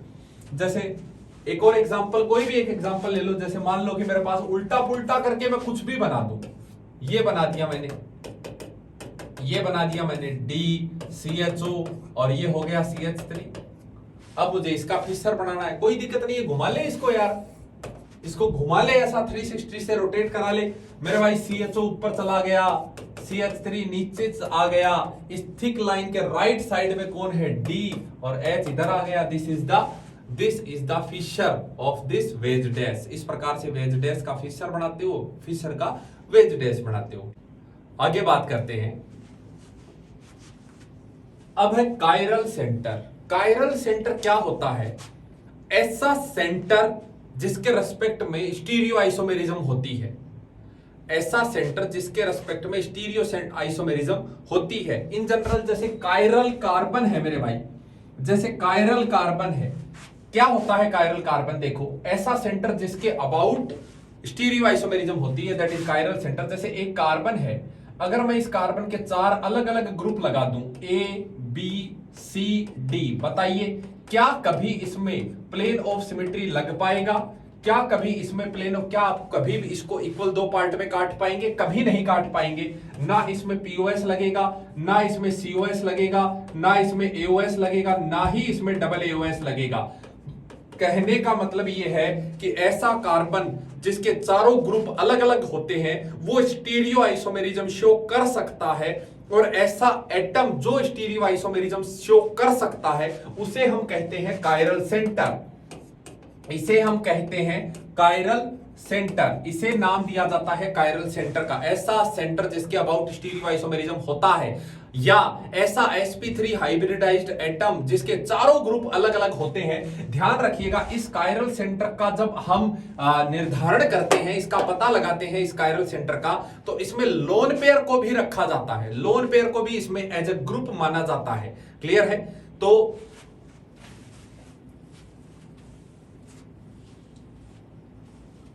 तो जब हम कायरल सेंटर का निर्धारण करते हैं तब लोन पेयर को भी एज ए ग्रुप माना जाता है। जिस प्रकार से, जैसे मान लीजिए एक एक्सेप्शन है इसका एक एक्सेप्शन है, यह भी सीख लेंगे आप। जैसे कि N एक लोन पेयर, एक H, एक हो गया मान लो D, और एक हो गया कोई भी CH3।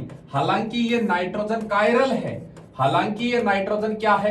कायरल है, परंतु यह नाइट्रोजन कायरल होते हुए भी यह molecule, this molecule is optically inactive, this molecule is optically inactive. और ऐसा इसलिए क्योंकि जीओसी में आपको पढ़ाया गया था कि ये रैपिड अम्ब्रेला इन्वर्जन करता है। मींस एक फॉर्म दूसरा फॉर्म में अपने आप इंटरचेंज होता रहता है, ये अपना मिरर इमेज में अपने आप चेंज होता रहता है। तो आप आइसोमर का मतलब यही तो कहते हैं कि एक फॉर्म अलग दूसरा फॉर्म अलग, दोनों फॉर्म को अगर आप अलग अलग प्राप्त कर पाए तो आप कहते हैं these two forms are isomers. अब सोचो कि दोनों फॉर्म एक दूसरे में इंटर कन्वर्ट होने लग जाएं। अगर दोनों फॉर्म एक दूसरे में इंटर कन्वर्ट होने लग जाएं तब तो जो उद्देश्य है हमारा आइसोमेरिज्म का वो तो पूरा ही नहीं हो पाया। हम चाह रहे हैं कि मॉलिक्यूलर फॉर्मूला वही हो, बस हमें अलग अलग प्रॉपर्टी का चीज मिल जाए। तो तुम मान लो डी फॉर्म को लेकर के आए और डी फॉर्म अपने आप एल फॉर्म बन गया, तो तुम तो कंफ्यूज हो जाओगे यार।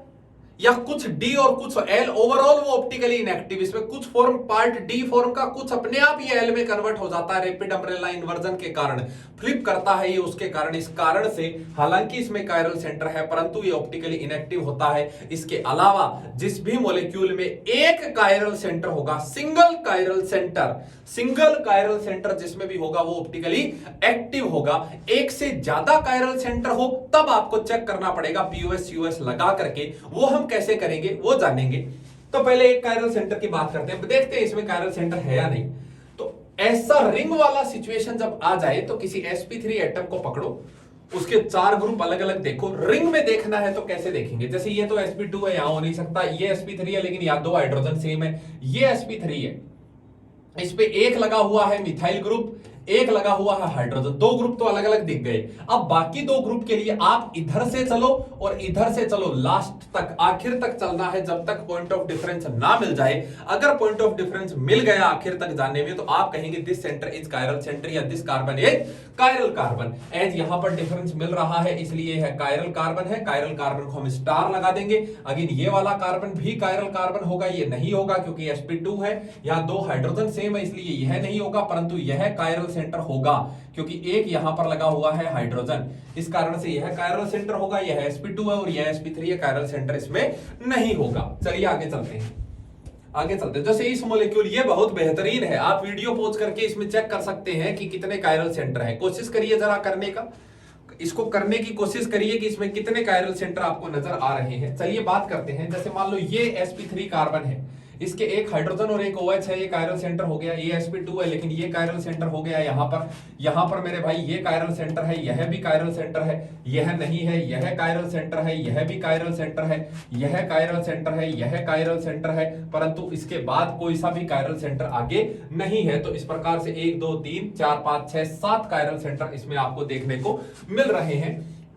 इतने कायरल सेंटर, जैसे इसको पकड़े तो इधर हाइड्रोजन, नीचे की तरफ ये, इधर से चलो, पॉइंट ऑफ डिफरेंस मिलते चले गए, that means this carbon is chiral carbon. तो इस प्रकार से इसमें कायरल कार्बन, कायरल सेंटर हमने सेलेक्ट करे। चलिए आगे चलते हैं, चलिए आगे बात करते हैं। जैसे molecule with only 1 chiral centre, जिस मॉलिक्यूल में केवल एक कायरल सेंटर होगा वह ऑप्टिकली एक्टिव होगा ही होगा। जिसमें एक कायरल सेंटर होगा, एक कायरल सेंटर होगा, वह ऑप्टिकली एक्टिव होगा, एक्सेप्ट अमीन्स, नाइट्रोजन वाला जो बताया। एक कायरल सेंटर जिसमें होगा इन जनरल वह ऑप्टिकली एक्टिव होगा, वह हमेशा क्या होगा, वह हमेशा ऑप्टिकली एक्टिव होगा। मींस इसका मिरर इमेज इससे हमेशा डिफरेंट बनेगा, ये अपना मिरर इमेज पर कभी भी सुपर इंपोज नहीं कर पाएगा।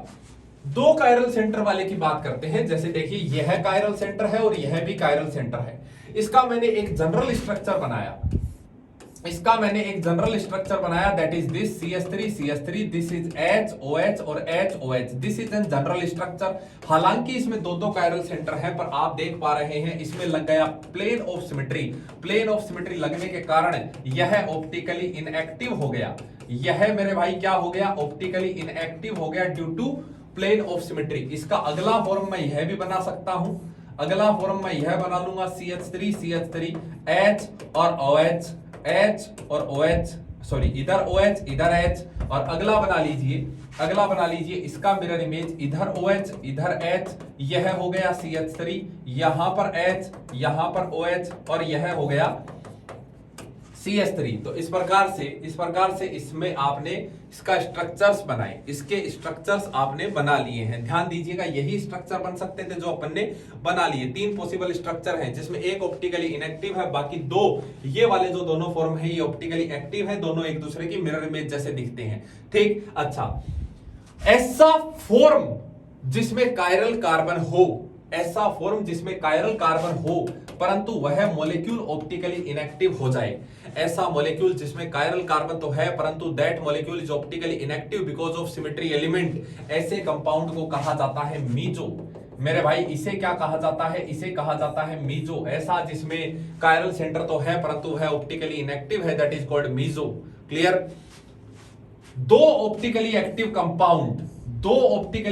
कंपाउंड जो एक दूसरे की मिरर इमेज जैसे दिखते हैं वे optically active compound, optically active बोला है मैंने, ध्यान दे लेना। मीजो का मिरर इमेज बनाएंगे आइडेंटिकल होगा, मीजो का मिरर इमेज बनाएंगे आइडेंटिकल आएगा।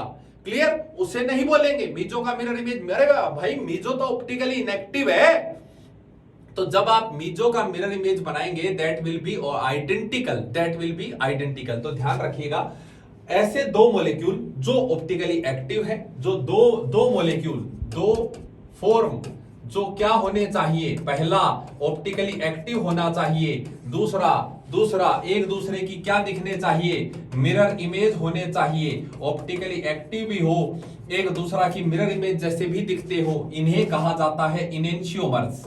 इन्हें क्या कहते हैं? इन्हें कहते हैं इनेंशियोमर्स। दो मॉलिक्यूल जो एक दूसरे की मिरर इमेज जैसे दिखते हैं और ऑप्टिकली एक्टिव भी होते हैं, उन्हें इनेंशियोमर्स कहा जाता है। मीजो का मिरर इमेज आइडेंटिकल होता है क्योंकि मीजो ऑप्टिकली इनएक्टिव है, और हम जानते हैं ऑप्टिकली इनएक्टिव का मिरर इमेज उसके ऊपर सुपर इंपोज कर जाता है, ऑप्टिकली इनएक्टिव का मिरर इमेज डिफरेंट नहीं होता है। चलिए आगे चलते हैं।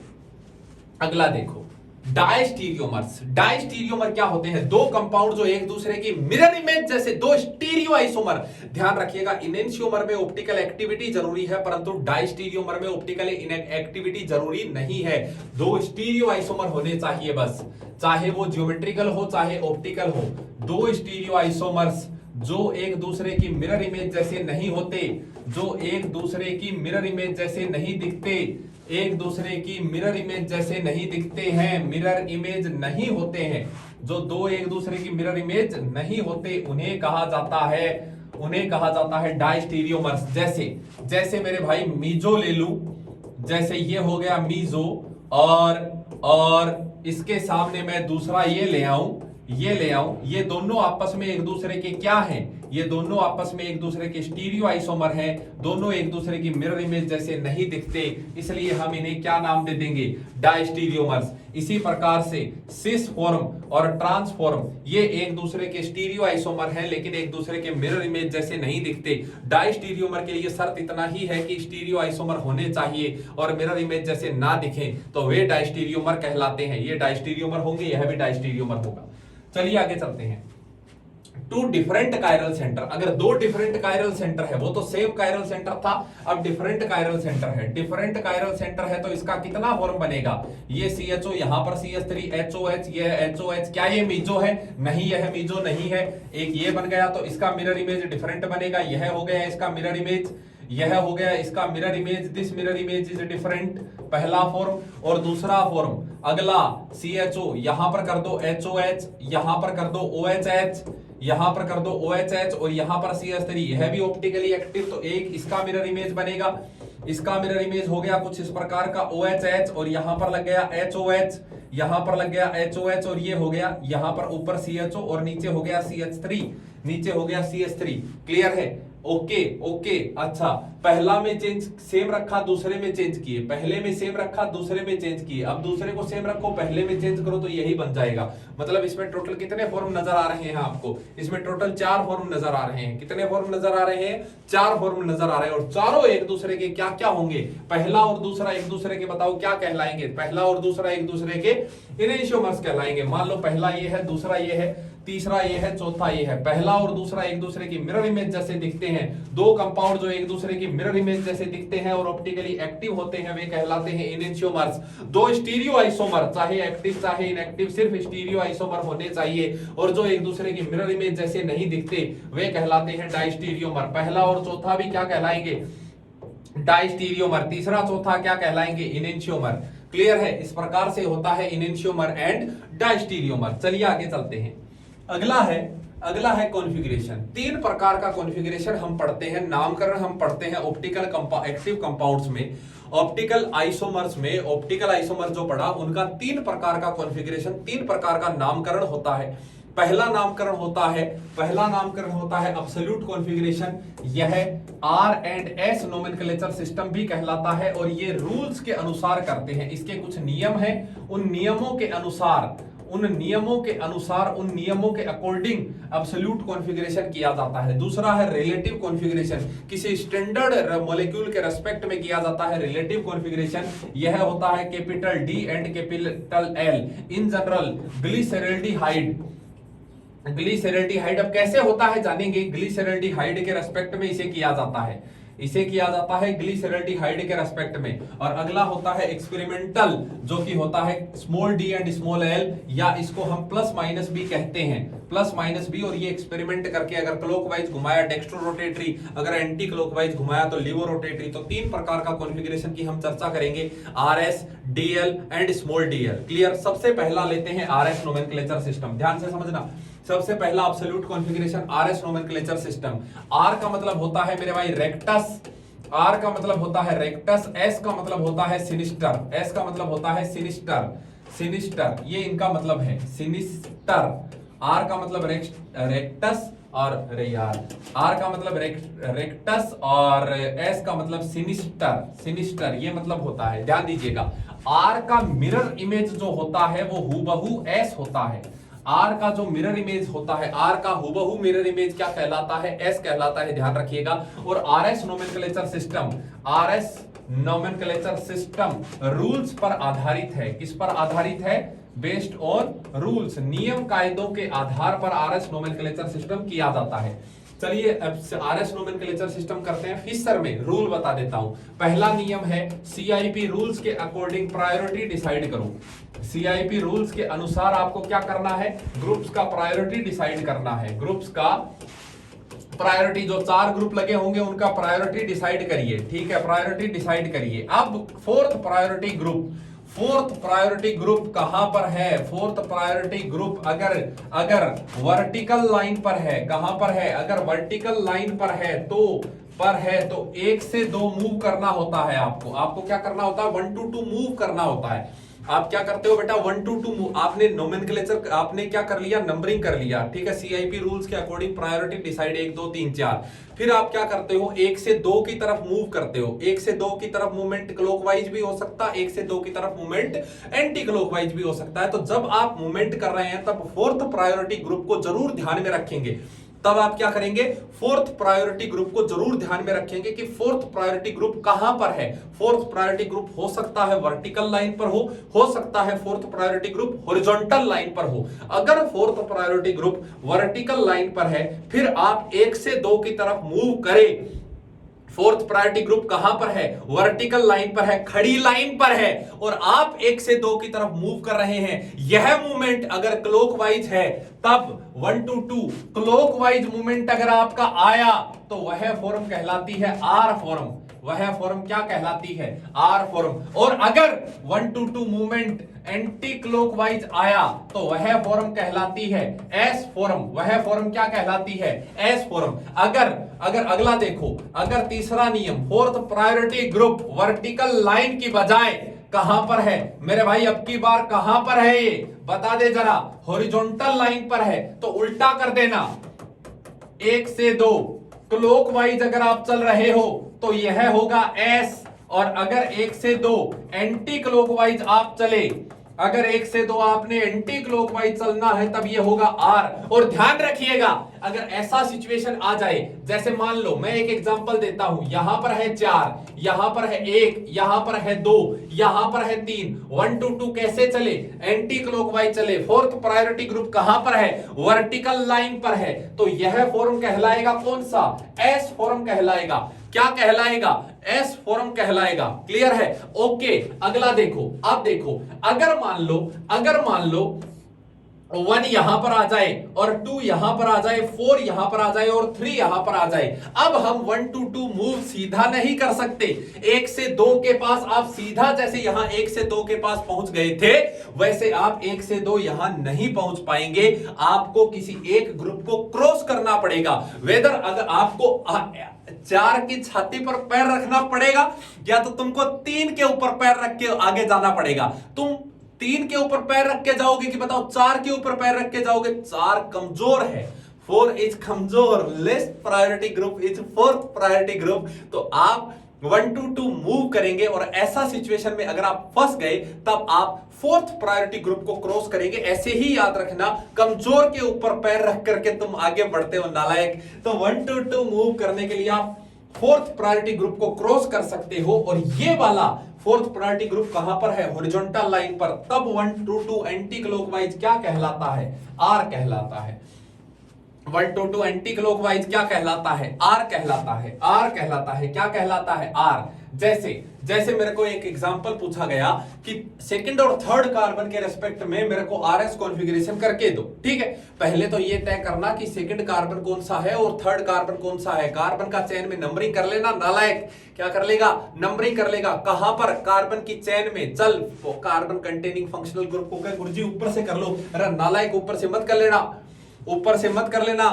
COH कार्बोक्सिलिक एसिड की प्रायोरिटी ज्यादा होती है, कार्बोक्सिलिक एसिड की प्रायोरिटी ज्यादा होने के कारण इसको 1 नंबर दे देगा। गुरुजी आप तो 1 से करते थे नालायक, कैसे भी दिया जा सकता है इसको 1 2 3 और इसे नंबर देंगे 4। इसे क्या नंबर देंगे? 4 नंबर देंगे। इसे क्या नंबर देंगे? 4 नंबर देंगे। इससे पहले इसका नामकरण हम करें, इससे पहले एक चीज देखो, इससे पहले एक चीज देखो, ध्यान देना मेरे भाई ध्यान देना। यहां पर है OH, मान ले यहां पर है Br, यहां पर है I और यहां पर है hydrogen. 1 number priority, 2 number priority, 3 number priority और 4 number priority. 1 to 2 anti clockwise चले, ये क्या कहलाया? हॉरिजॉन्टल लाइन पर है तो R कहलाया। अब देखो किसी एक ग्रुप का मैं चेंज कर देता हूं, यहां पर मैंने चेंज कर दिया, कोई भी चेंज कर लो। यहां मैंने Br कर दिया, यहां मैंने I कर दिया, यहां मैंने OH कर दिया, यहां मैंने H रखा। एक चेंज कर लो कहीं भी। अब आप 1 to 2 चल रहे हो तो ये क्लॉकवाइज रोटेशन हो गया। फोर्थ प्रायोरिटी हॉरिजॉन्टल लाइन पर है, इसलिए हम क्या कहेंगे? इसे S कहेंगे। इसके रेस्पेक्ट में 2 चेंज, मतलब पहला चेंज तो आपने कर रखा है, इसके रेस्पेक्ट में 2 चेंज, एक और चेंज कर दो, H और OH का पोजीशन और चेंज कर दो। एक चेंज ये हो गया, एक और चेंज कर दो। IBr पहला चेंज, इसके रेस्पेक्ट में पहला चेंज और इसके रेस्पेक्ट में एक और चेंज करो। यहां पर OH ले आओ, यहां पर H ले आओ। अब देखना ध्यान से, इसमें मैंने कितने चेंज मार दिए? 2 चेंज मार दिए। और इसके रेस्पेक्ट में मैंने कितना चेंज मारा? 1 चेंज मारा। सेकंड के रेस्पेक्ट में मान लो कि ये पहला स्ट्रक्चर है, ये दूसरा स्ट्रक्चर है और ये तीसरा स्ट्रक्चर है। तो पहले के रेस्पेक्ट में तो मैंने 2 चेंज मार दिए हैं और दूसरे के रेस्पेक्ट में मैंने 1 चेंज मारा है। ठीक है, ओके। आओ देखो, ध्यान दो। अब मैं मूव करूंगा 1 to 2, that is clockwise, fourth priority group, vertical line पर। ये क्या कहलाएगा? ये R कहलाएगा। समझे कुछ कि मैं क्या समझाना चाह रहा हूं? इसका कॉन्फ़िगरेशन भी R, इसका कॉन्फ़िगरेशन R और इसका कॉन्फ़िगरेशन भी क्या कहलाएगा? इसका कॉन्फ़िगरेशन भी R और इसका कॉन्फ़िगरेशन भी क्या कहलाएगा मेरे भाई? ये भी R और ये भी R। यानी कि अगर किसी कार्बन के रेस्पेक्ट में, किसी फिशर में अगर आप इवन चेंजेस कर देते हो तब कॉन्फ़िगरेशन फिक्स रहता है। परंतु आप ओड चेंजेस जब करते हैं, यहां में और यहां में 1 का चेंज, यहां में और यहां में 1 का चेंज करते ही ग्रुप 2 ग्रुप्स में एक बार चेंज किया अगर आपने किसी फीचर के रेस्पेक्ट में, अगर आप एक बार चेंज करते हो तब कॉन्फ़िगरेशन बदलता है। और अगर आप उस कायरल सेंटर के अबाउट 2 बार चेंज कर देते हो, यानी इवन चेंज कर देते हो, तब कॉन्फ़िगरेशन सेम आता है। ध्यान रखिएगा। तो फीचर में क्या करते हैं? किसी कायरल सेंटर के अबाउट, ध्यान रखना, किसी कायरल सेंटर के अबाउट इवन चेंज करने पर, अगर आपने क्या किया? इवन चेंज करने पर जो कॉन्फ़िगरेशन होगा वो सेम रहता है। कॉन्फ़िगरेशन क्या रहेगा? सेम। और अगर आपने ओड चेंजेस कर दिए, ओड चेंज करने पर मेरे भाई, ओड चेंज करने पर जो कॉन्फ़िगरेशन होता है वह बदल जाता है, वह कॉन्फ़िगरेशन अपोजिट हो जाता है। R है तो S हो जाएगा, S है तो R हो जाएगा। तो इवन चेंजेस। क्लियर? अब आओ आगे। तो यहां समस्या क्या फंस गई थी कि 4 इधर चला गया। Fourth, this vertical line should present the principal carbon chain. ये प्रिंसिपल कार्बन चेन को प्रेजेंट करना चाहिए। तो पहले इसे प्रिंसिपल कार्बन चेन के जैसा तो बना। फोर्थ प्रायोरिटी ग्रुप को यहां कैसे ला सकते हैं? इवन चेंज कर लो, कॉन्फ़िगरेशन पर कोई फर्क नहीं पड़ेगा। तो पहला चेंज मैंने इसका और इसका मार दिया, दूसरा चेंज मैं इसका और इसका, जब ये यहां आ जाएगा तब यहां का और यहां का मार दूंगा। तो देखो, पहला चेंज जब मैं इसको तो मैंने छेड़ा नहीं, ClBr COH, पहला चेंज जब मैंने मारा तो यहां पर चला गया कौन? CH3, यहां पर आ गया कौन?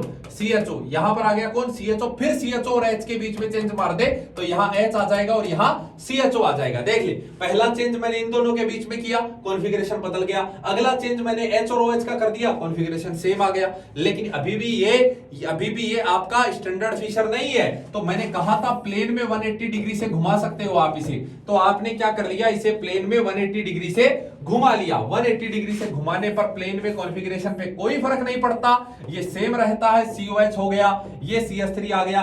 ऐसे घुमाया Br, ऐसे घुमाया तुमने इसको तो Br लेफ्ट में आ गया, Cl राइट में चला गया, ये हाइड्रोजन लेफ्ट में, ये CHO राइट में चला गया। दिस इज द आपका स्टैंडर्ड फीचर। ये आपका बन चुका है स्टैंडर्ड फीचर। अब क्या करना है? स्टैंडर्ड फीचर आपने बढ़ा लिया, रूल नियम निभाइए, कायदे निभाइए और RS कॉन्फ़िगरेशन कीजिए सेकंड और थर्ड के रिस्पेक्ट में, है ना। देखो ये कार्बन सेकंड कार्बन हो गया और ये कार्बन कौन सा कार्बन है, थर्ड कार्बन। प्रायोरिटी डिसाइड कीजिए, Br का प्रायोरिटी 1 नंबर, मेरे भाई इसका प्रायोरिटी 2 नंबर। कार्बन के बाद दो दो ऑक्सीजन, इस कार्बन के बाद कार्बन है इसलिए इसका प्रायोरिटी थर्ड प्रायोरिटी। और ये जो पूरा ग्रुप होगा, ये पूरा ग्रुप इसके रेस्पेक्ट में क्या कहलाएगा, फोर्थ प्रायोरिटी ग्रुप होगा। यानी कि अगर मैं सेकंड नंबर कार्बन की बात करूं तो सेकंड नंबर कार्बन आपके सामने कुछ इस प्रकार से पेश आएगा, 3 2 1 4। अब आप कॉन्फ़िगरेशन बता दीजिए क्या होगा। आप कॉन्फ़िगरेशन करेंगे 1 2 2 anti clockwise. Fourth priority group कहां पर है, वर्टिकल लाइन पर है, तो यह क्या कहलाएगा, यह एस कहलाएगा। यह क्या कहलाएगा, एस कहलाएगा। क्लियर, आ जाओ। यहां पर अगर बात करो तो यहां पर इस कार्बन के बाद कौन है, ऑक्सीजन, लेकिन इस कार्बन के बाद कौन है, Cl या Br, इसलिए ऊपर वाला फर्स्ट प्रायोरिटी, यहां पर कार्बन के बाद ऑक्सीजन है इसलिए यह हो गया सेकंड प्रायोरिटी, यह हो गया मेरे भाई थर्ड प्रायोरिटी और यह हो गया फोर्थ प्रायोरिटी। तो गुरुजी फर्स्ट प्रायोरिटी कैसे, अरे नालायक ध्यान से देख, इस कार्बन यहां से जुड़ा हुआ कार्बन कौन है, ये वाला कार्बन। इस कार्बन के बाद ज्यादा एटॉमिक नंबर वाला कौन है, Br, फिर इसके बाद कौन है, Cl। अब इससे जुड़ा हुआ कार्बन ये भी है। इस कार्बन के बाद कौन है, ऑक्सीजन। बता किसका प्रायोरिटी ज्यादा बोलेंगे, नेक्स्ट एटम का एटॉमिक नंबर ज्यादा, यानी Br का एटॉमिक नंबर ज्यादा, इसलिए ऊपर वाले का प्रायोरिटी ज्यादा, इसका प्रायोरिटी कम। तो ये 1 नंबर 2 नंबर इस तरह से 1 2 2 आप मूव किए क्लॉकवाइज, लेकिन फोर्थ प्रायोरिटी ग्रुप कहां पर है, हॉरिजॉन्टल लाइन पर है। इस कारण से यह भी क्या होगा, यह होगा एस, यह होगा एस। तो इस तरह से 2s 3s, इस तरह से इसका नोमेनक्लेचर हम क्या कर देंगे, 2s 3s, इस तरह से इसको बोला जाएगा 2s 3s, इस प्रकार से इसे बोला जाएगा 2s 3s। अगेन देख लो, इस कार्बन के रेस्पेक्ट में पहला प्रायोरिटी, दूसरा प्रायोरिटी Cl, तीसरा प्रायोरिटी, कार्बन के बाद 2 ऑक्सीजन है, यहां पर कार्बन के बाद कार्बन है इसलिए इसको तीसरा प्रायोरिटी, इसको चौथा priority. 1 2 2 clock anti clockwise move कर रहे हैं। Fourth priority group vertical line पर है, एंटी क्लॉकवाइज मूवमेंट में फोर्थ प्रायोरिटी ग्रुप को क्रॉस करते हुए anti clockwise movement vertical line पर है, तो क्या कहलाता है, एस कहलाता है। यहां पर मेरे भाई 1 2 2 clockwise movement, fourth priority group horizontal line पर है इसलिए यह भी क्या होगा, एस होगा। तो इस प्रकार से नामकरण हम करते हैं आर और एस का, जो आप सीख गए होंगे। चलिए आगे चलते हैं। अगला देखो, वेज डैश फॉर्मूला में कैसे नामकरण करते हैं, बहुत ही सरल है। यहां का नियम है कि fourth priority group must be present on dash line, must be present on dash line. हमने पूछा नहीं है तो क्या फांसी तोड़ोगे, present fourth priority group must be present on dash line. हमने पूछा नहीं है तो क्या करना है, इन्होंने कहा अगर नहीं है ऐसा, अगर ऐसा नहीं है तो आपको नियम बता दिया गया है, इवन चेंज कीजिए, इवन चेंज करिए और फोर्थ प्रायोरिटी ग्रुप को हॉरिजॉन्टल लाइन पर लेकर के आओ। फोर्थ प्रायोरिटी ग्रुप को डैश लाइन पर लाने के लिए, फोर्थ प्रायोरिटी ग्रुप को कहां लाना है, डैश लाइन पर लाने के लिए इसे डैश लाइन पर आपको लेकर के आना पड़ेगा। ये मस्ट कंडीशन है, क्लियर। अब 1 2 2 क्लॉकवाइज चलोगे, अगर आप 1 2 2 क्लॉकवाइज तो यह होगा R, और 1 2 2 एंटी क्लॉकवाइज चलोगे आप तो यह होगा S। यहां भी वही है, 1 2 2 मूवमेंट में आप क्या कर सकते हो, फोर्थ प्रायोरिटी ग्रुप को क्रॉस कर सकते हो, फोर्थ प्रायोरिटी ग्रुप को क्रॉस किया जा सकता है, क्रॉस कर सकते हैं, ध्यान रखिएगा, क्रॉस कर सकते हैं फोर्थ प्रायोरिटी ग्रुप को।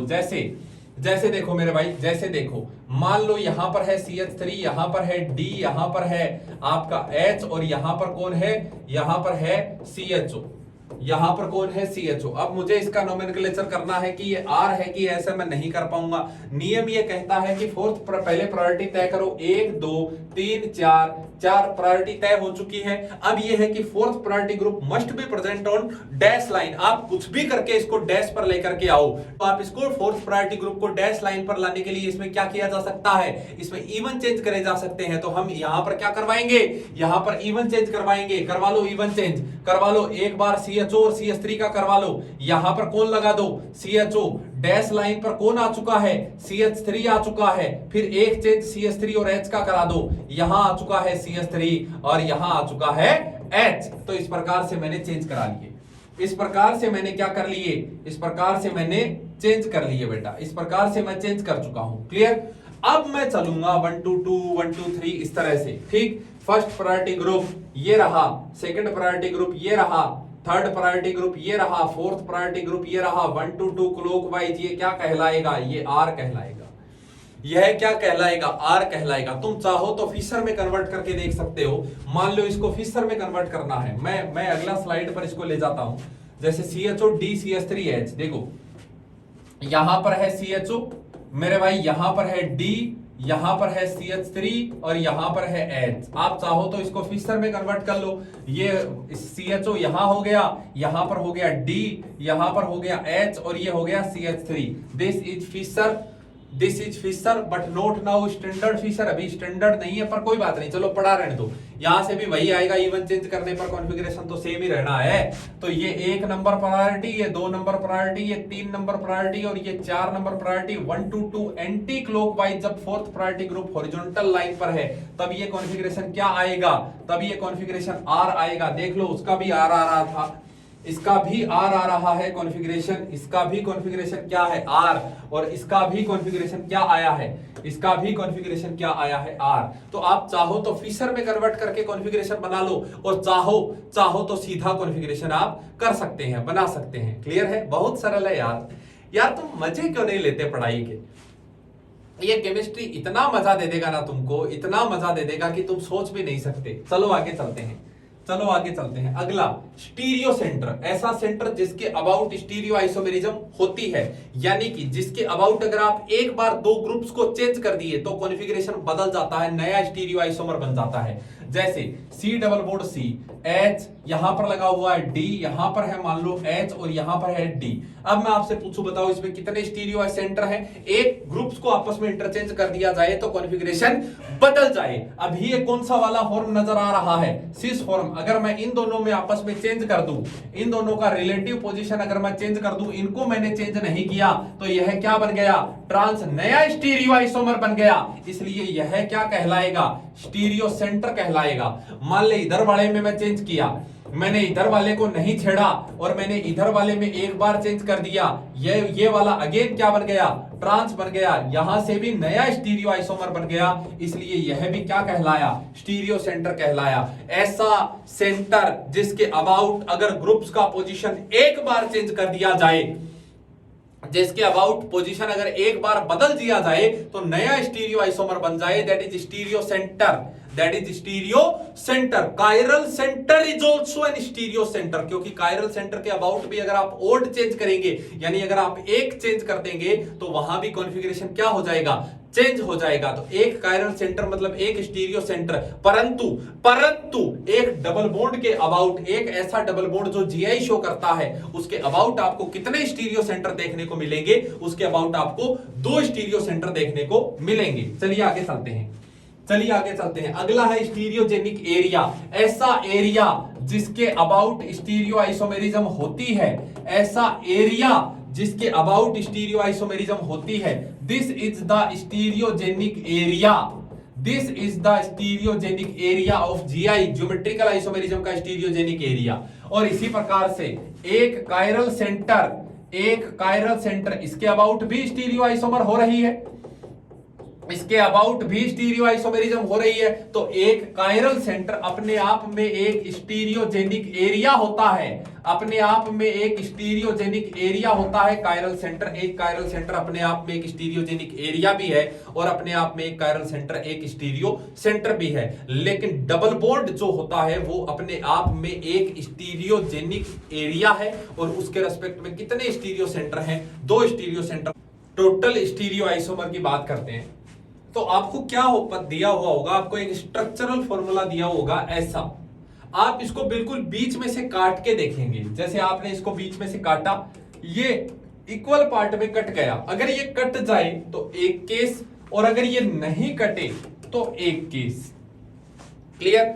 जो कंपाउंड ऑप्टिकली एक्टिव होता है, अगर उसमें जियोमेट्रिकल आइसोमेरिज्म भी हो रहा है, तब हम टोटल स्टीरियो आइसोमर काउंट करते हैं। Total stereo isomer count includes geometrical and optical both. उसमें अब अलग से हम ज्योमेट्रिकल नहीं करते, अलग से हम ऑप्टिकल नहीं करते, सारा मिला के स्टीरियो आइसोमर बताया जाता है, सारा मिला के स्टीरियो। हाँ, अलग से कह दिया जाए कि सिर्फ जीआई बताइए, तब हम सिर्फ जीआई बताएंगे, लेकिन अगर कहता है कि ऐसा ही बताइए या टोटल स्टीरियो आइसोमर बताइए कितने बनेंगे, तब include geometrical and optical answer दिया जाता है। ये जो फॉर्मूले हैं ये इंक्लूड ज्योमेट्रिकल है। क्लियर? आओ आओ देखो, तो यहां पर अगर आपने बीच से काटा, दो इक्वल पार्ट में कट गया तब अलग केस लगेगा, दो इक्वल पार्ट में नहीं कटा तब एक केस लगेगा। अगर दो इक्वल पार्ट में नहीं कट रहा है तब आप total stereogenic area, total stereogenic area count करेंगे, जिसमें जीआई का एरिया भी आएगा और जिसमें ओआई का एरिया भी आएगा। यहां पर कितने एरिया हैं? यहां पर दो एरिया हैं। क्लियर है? जैसे यहां पर कितना एरिया है? दो एरिया है। तो अगर पीओएस सीओएस नहीं लग रहा है तो डी एंड एल फॉर्म या enantiomeric form, total enantiomeric form. Clear? Total optical active form सीधा 2 की पावर n, इसमें कोई मिजो नहीं होगा। टोटल OI बराबर SI बराबर GI बराबर 2 की पावर n। लेकिन अगर POS लग जाए तब आपको एक P का वैल्यू निकालना होगा। अगर n ओड है तब तो हो जाएगा P equal to n plus 1/2, और अगर n इवन है तब P हो जाएगा n/2। इन जनरल ये जनरल फॉर्मूला है, नॉट ऑलवेज वैलिड। ये फॉर्मूला हमेशा वैलिड नहीं होते हैं, हमेशा तो बना करके देखोगे वही सही होता है बेटा। क्लियर?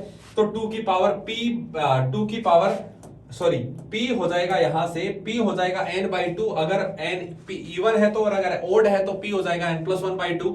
अगर n इवन है, अगर n इवन है तब P equal to n plus 1/2। यहां पर total D and L form होंगे 2 की power n-1, total D and L form होंगे 2 की पावर n-1, टोटल बीजो होंगे 2 की पावर p-1, और टोटल स्टीरियो आइसोमर के 2 की पावर n-1 प्लस 2 की पावर p-1 आप इनको जोड़ देंगे। अगर n ओड नंबर में है तब p का वैल्यू निकालेंगे n प्लस 1/2। यहां से total D and L form हो जाएंगे 2 की पावर n-1 माइनस 2 की पावर p-1। यहां से टोटल मीजो होगा 2 की पावर p-1, और टोटल SI बराबर GI बराबर OI होगा 2 की पावर n-1 जब n का वैल्यू ओड है। चलिए आगे चलते हैं। जैसे मेरे पास दो एग्जांपल है, तो टोटल मेरे को यहां पर पहले क्या निकालना पड़ेगा?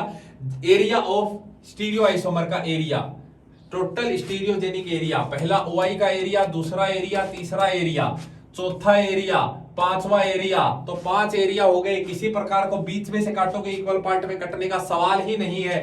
टोटल SI मेरे भाई, टोटल SI बराबर GI बराबर OI, टोटल SI बराबर GI बराबर OI हो जाएगा 2 की पावर n, दैट इज 2 की पावर 1 2 3 4 5 5।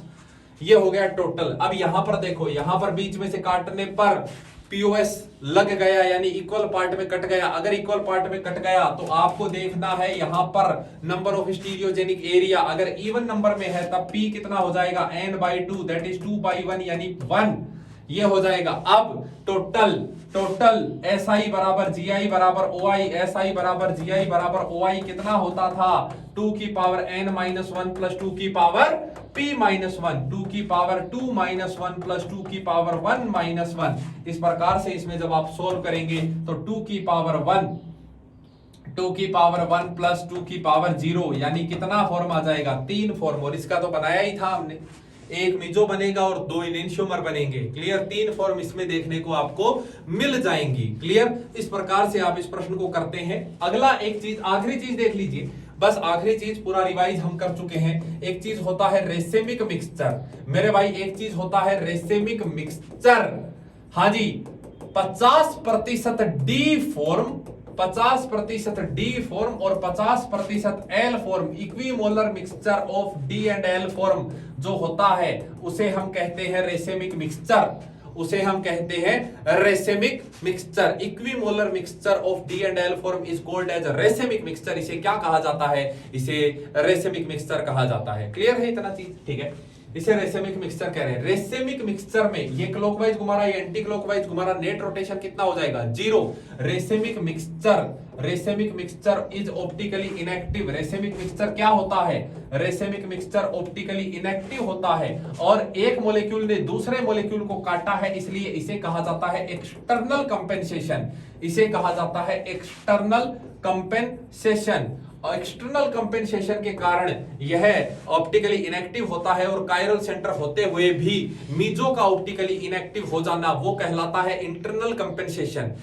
याद रखिएगा, जो कंपाउंड ऑप्टिकली एक्टिव होगा उसका रेसेमिक मिक्सचर बनाया जा सकता है। रेसेमिक मिक्सचर से डी एंड एल फॉर्म को अलग करना, सेपरेट करना, वो कहलाता है resolution. Resolution of racemic mixture, वह कहलाता है क्या? Resolution of racemic mixture. Racemic mixture से डी एंड एल फॉर्म को अलग अलग करना, वो कहलाता है रेसेमिक मिक्सचर का रिजोल्यूशन। क्लियर? हाँ जी। जो भी ऑप्टिकली एक्टिव कंपाउंड होता है, जो भी ऑप्टिकली एक्टिव कंपाउंड होता है, जो भी ऑप्टिकली एक्टिव कंपाउंड होता है, उसे रिजोल्वेबल कंपाउंड कहते हैं। उसे क्या कहते हैं? उसे रिजोल्वेबल कंपाउंड कहते हैं, क्योंकि उससे रेसेमिक मिक्सचर बनेगा। और रेसेमिक मिक्सचर का हम क्या कराते हैं? रेसेमिक मिक्सचर का हम कराते हैं रिजोल्यूशन। रेसेमिक मिक्सचर का हम क्या कराते हैं? रिजोल्यूशन कराते हैं। क्या कराते हैं? रिजोल्यूशन कराते हैं। ठीक है, आओ मेरे भाई आओ। जैसे मान लो ये है मेरे पास CH3, ये है मेरे पास मान लो कि CH3, यहां पर है C2H5, ये है H और ये है OH। ठीक है, इसका रिएक्शन मैं करवाया इसके साथ, इसका रिएक्शन मैं कार्बोक्सिलिक एसिड के साथ करवा दिया, इसका रिएक्शन मैं इसके साथ करवा दिया HO, और यहां पर मान लो कुछ भी लगा हुआ है, D लगा हुआ है। ठीक है, अब मैं इसका रिएक्शन इसके साथ करवाया। देखो यहां से H2O बाहर निकल करके इसका H और एसिड का OH बाहर निकल के एस्टर बन जाएगा, एस्टर बन जाएगा ये। अब देखो ध्यान देना। अगला फॉर्म जो इसका मिरर इमेज होगा, इसका मिरर इमेज कैसे बना सकता हूं? एक चेंज कर लो, इसका दूसरा वाला मान लो ये R है, तो अगला S कैसे बनेगा? जैसे मान ले यार ये फर्स्ट प्रायोरिटी है, सेकंड प्रायोरिटी है, थर्ड प्रायोरिटी और ये fourth priority, 1 to 2 clockwise S हो गया ये। R बनाना है तो C2H5 को ऊपर भेज दे, CH3 को यहां कर दे, यहां पर H, यहां पर OH, ये हो गया इसका कौन सा फॉर्म? ये हो गया R, ये इसका मिरर इमेज ही तो है, एक चेंज करके बना दिया। अब मैं इसके साथ रिएक्शन करवाता हूं। ये ऐसे का ऐसे मैं लेकर के आया, ये मैं ऐसे का ऐसे लेकर के आया, यहां से H2O मैंने बाहर निकाल दिया, यहां से मैंने H2O बाहर निकाल दिया, इसका H और OH इसका बाहर निकाल दिया। अब देख ध्यान से, ये S ये R, इसका कॉन्फ़िगरेशन देख, ये फर्स्ट प्रायोरिटी, ये सेकंड प्रायोरिटी, ये थर्ड प्रायोरिटी और ये फोर्थ प्रायोरिटी। 1 to 2 क्लॉकवाइज जब फोर्थ प्रायोरिटी ग्रुप कहां पर है? वर्टिकल लाइन पर है। इसे क्या कहा जाएगा? ये क्या कहलाएगा? R कहलाएगा। एक SR और ये हो गया RR। ये दोनों आपस में क्या कहलाएंगे? एक दूसरे के, ध्यान से देख ले, ये SR और ये RR, ये दोनों आपस में एक दूसरे के क्या कहलाए? एक कायरल सेंटर पर कॉन्फ़िगरेशन सेम, दूसरे पर कॉन्फ़िगरेशन अलग होता है, तो ये एक दूसरे के क्या कहलाते हैं? डाइस्टीरियोमर कहलाते हैं। डाइस्टीरियोमर का फिजिकल प्रॉपर्टी अलग अलग होता है। ध्यान रखिएगा, डाइस्टीरियोमर का फिजिकल प्रॉपर्टी क्या होता है? अलग अलग होता है। इस कारण से डाइस्टीरियोमर्स का फिजिकल प्रॉपर्टी मींस उनका बॉइलिंग पॉइंट अलग अलग होता है, तो उनको सेपरेट किया जा सकता है। परंतु इनेंशियोमर्स का फिजिकल प्रॉपर्टी सेम होता है, इसलिए इनेंशियोमर्स को फ्रैक्शनल डिस्टिलेशन से सेपरेट नहीं कर सकते। तो अगर आपको इनेंशियोमेरिक मिक्सचर को सेपरेट आउट करना है, तो सेपरेट आउट करने के लिए आप क्या करते हैं? उसे कन्वर्ट कर लेते हैं डाइस्टीरियोमर में। डाइस्टीरियोमेराइजेशन कहलाती है ये टेक्निक, और उसके बाद उनका क्या करवाया जाता है? रिजोल्यूशन करवाया जाता है। अभी जो आपने फॉर्मूला पढ़ा डी एंड एल फॉर्म वाला, इसमें मैं आपसे पूछूं कि बताइए टोटल रेसेमिक मिक्सचर कितने बनेंगे? तो जितने डी एंड एल फॉर्म बन रहे हैं उसके आधे रेसेमिक मिक्सचर बनते हैं। उसके आधे क्या बनते हैं? रेसेमिक मिक्सचर बनते हैं। जैसे 2 डी एंड एल फॉर्म बनी, एक डी फॉर्म और एक एल फॉर्म बनी, तो उसका रेसेमिक मिक्सचर कितना बनेगा? एक ही तो बनेगा, 50% डी और 50% एल। तो टोटल रेसेमिक मिक्सचर भी आपसे पूछा जा सकता है। अब सवाल, आज के इसका सेशन का आखिरी पार्ट, इस सेशन का आखिरी part, that is capital D and capital L nomenclature system. ध्यान दे लो, ग्लिसरल्डिहाइड CHO, H, OH और C2H5OH, इसे कहा जाता है ग्लिसरल्डिहाइड। इसे स्टैंडर्ड मान लिया जाता है। इसे क्या मान लेते हैं? स्टैंडर्ड मान लेते हैं। इसका H लेफ्ट में और OH हो गया राइट में। बाकी जितने भी शुगर होंगे, ग्लूकोज, फ्रक्टोज, उनके लिए ये काम में लिया जाता है। जैसे इसके ऊपर मैंने ये लगा लिया CHO, HOH, यहां पर मैंने कुछ भी करा लिया, HOH, OHH, कुछ भी करा लिया, कुछ भी करा लिया मैंने यहाँ पे HOH और ये कर दिया मेरे भाई C2H5OH। तो इसको देखो, केवल ग्लिसरॉल्डिहाइड में जब ये इससे आप आगे के कार्बोहाइड्रेट्स बनाते हैं तो ये पार्ट सेम रखते हुए आप ऊपर बढ़ते हैं। तो अगर आपने ऐसा वाला फॉर्म लिया था तो ऐसे वाले फॉर्म पे ऊपर आपने इमारत खड़ी करी है। तो इस स्टैंडर्ड को अगर आपने लिया जिसमें H लेफ्ट में और OH राइट में, इसे कैपिटल D कह दिया गया, और कैपिटल D पर अगर कोई कार्बोहाइड्रेट बनाया गया तो इसे D नाम दिया जाता है। यानी कि सेकंड लास्ट कार्बन पर अगर OH राइट में दिख रहा है आपको किसी भी कार्बोहाइड्रेट में तो उसे D फॉर्म कहा जाता है। और अगर ये होता है L glyceraldehyde, this is N relative configuration, तो किसी भी कार्बोहाइड्रेट में सेकंड लास्ट कार्बन पर अगर आपको OH लेफ्ट में दिख जाए तो वह कहलाएगी L फॉर्म, वह कहलाएगी कैपिटल L फॉर्म। इस प्रकार से capital D and capital L, और लास्ट में आखिर में जाते जाते एक चीज होती है एरिथ्रो मेरे भाई, एक होता है एरिथ्रो और एक होता है थ्रियो। दो डिफरेंट कायरल सेंटर मेरे भाई, दो ही डिफरेंट कायरल सेंटर होने चाहिए, दो डिफरेंट कायरल सेंटर जिसपे H और OH अगर सेम ग्रुप सेम साइड आ जाए तो इसे कहा जाता है एरिथ्रो। अगर HH सेम साइड है तो उसे एरिथ्रो कहा जाता है। और दो डिफरेंट कायरल सेंटर जहां पर अगर HH अपोजिट साइड में आ जाए, अगर HH अपोजिट साइड में आ जाए तो इसे क्या नाम दिया जाता है, इसे नाम दे देते हैं थ्रियो। इस प्रकार से एरिथ्रो एंड थ्रियो नाम इसको दिया जाता है। एक और प्रश्न आपसे पूछ लेते हैं, चलिए लास्ट में एक और बता देता हूं जाते जाते, कि मान लो आपके पास ये है, मान लीजिए आपके पास ये है और आपसे पूछा गया इसका मोनोक्लोरिनेशन करवाना है तो टोटल प्रोडक्ट कितने बनेंगे। टोटल प्रोडक्ट जब हम बताते हैं तो इंक्लूडिंग स्टीरियोआइसोमर बताते हैं, ऐसे ही सवाल ऑर्गेनिक में आगे आपको करने पड़ेंगे। तो देखो कितने प्रकार का हाइड्रोजन है, ये दोनों एक प्रकार के हाइड्रोजन, ये अपने आप में अलग प्रकार का, ये अपने आप में अलग प्रकार का, ये अपने आप में अलग प्रकार का। तो पहला प्रोडक्ट अगर पहला प्रोडक्ट हम बनाएंगे, क्लोरीनेशन जब करेंगे तो ये हो जाएगा मेरे भाई CH2Cl, यहां पर ये हो जाएगा CH2Cl। किसी प्रकार का कोई कायरल सेंटर नहीं है, इसलिए ये अपने आप में एक फॉर्म अगला पे लगाएंगे।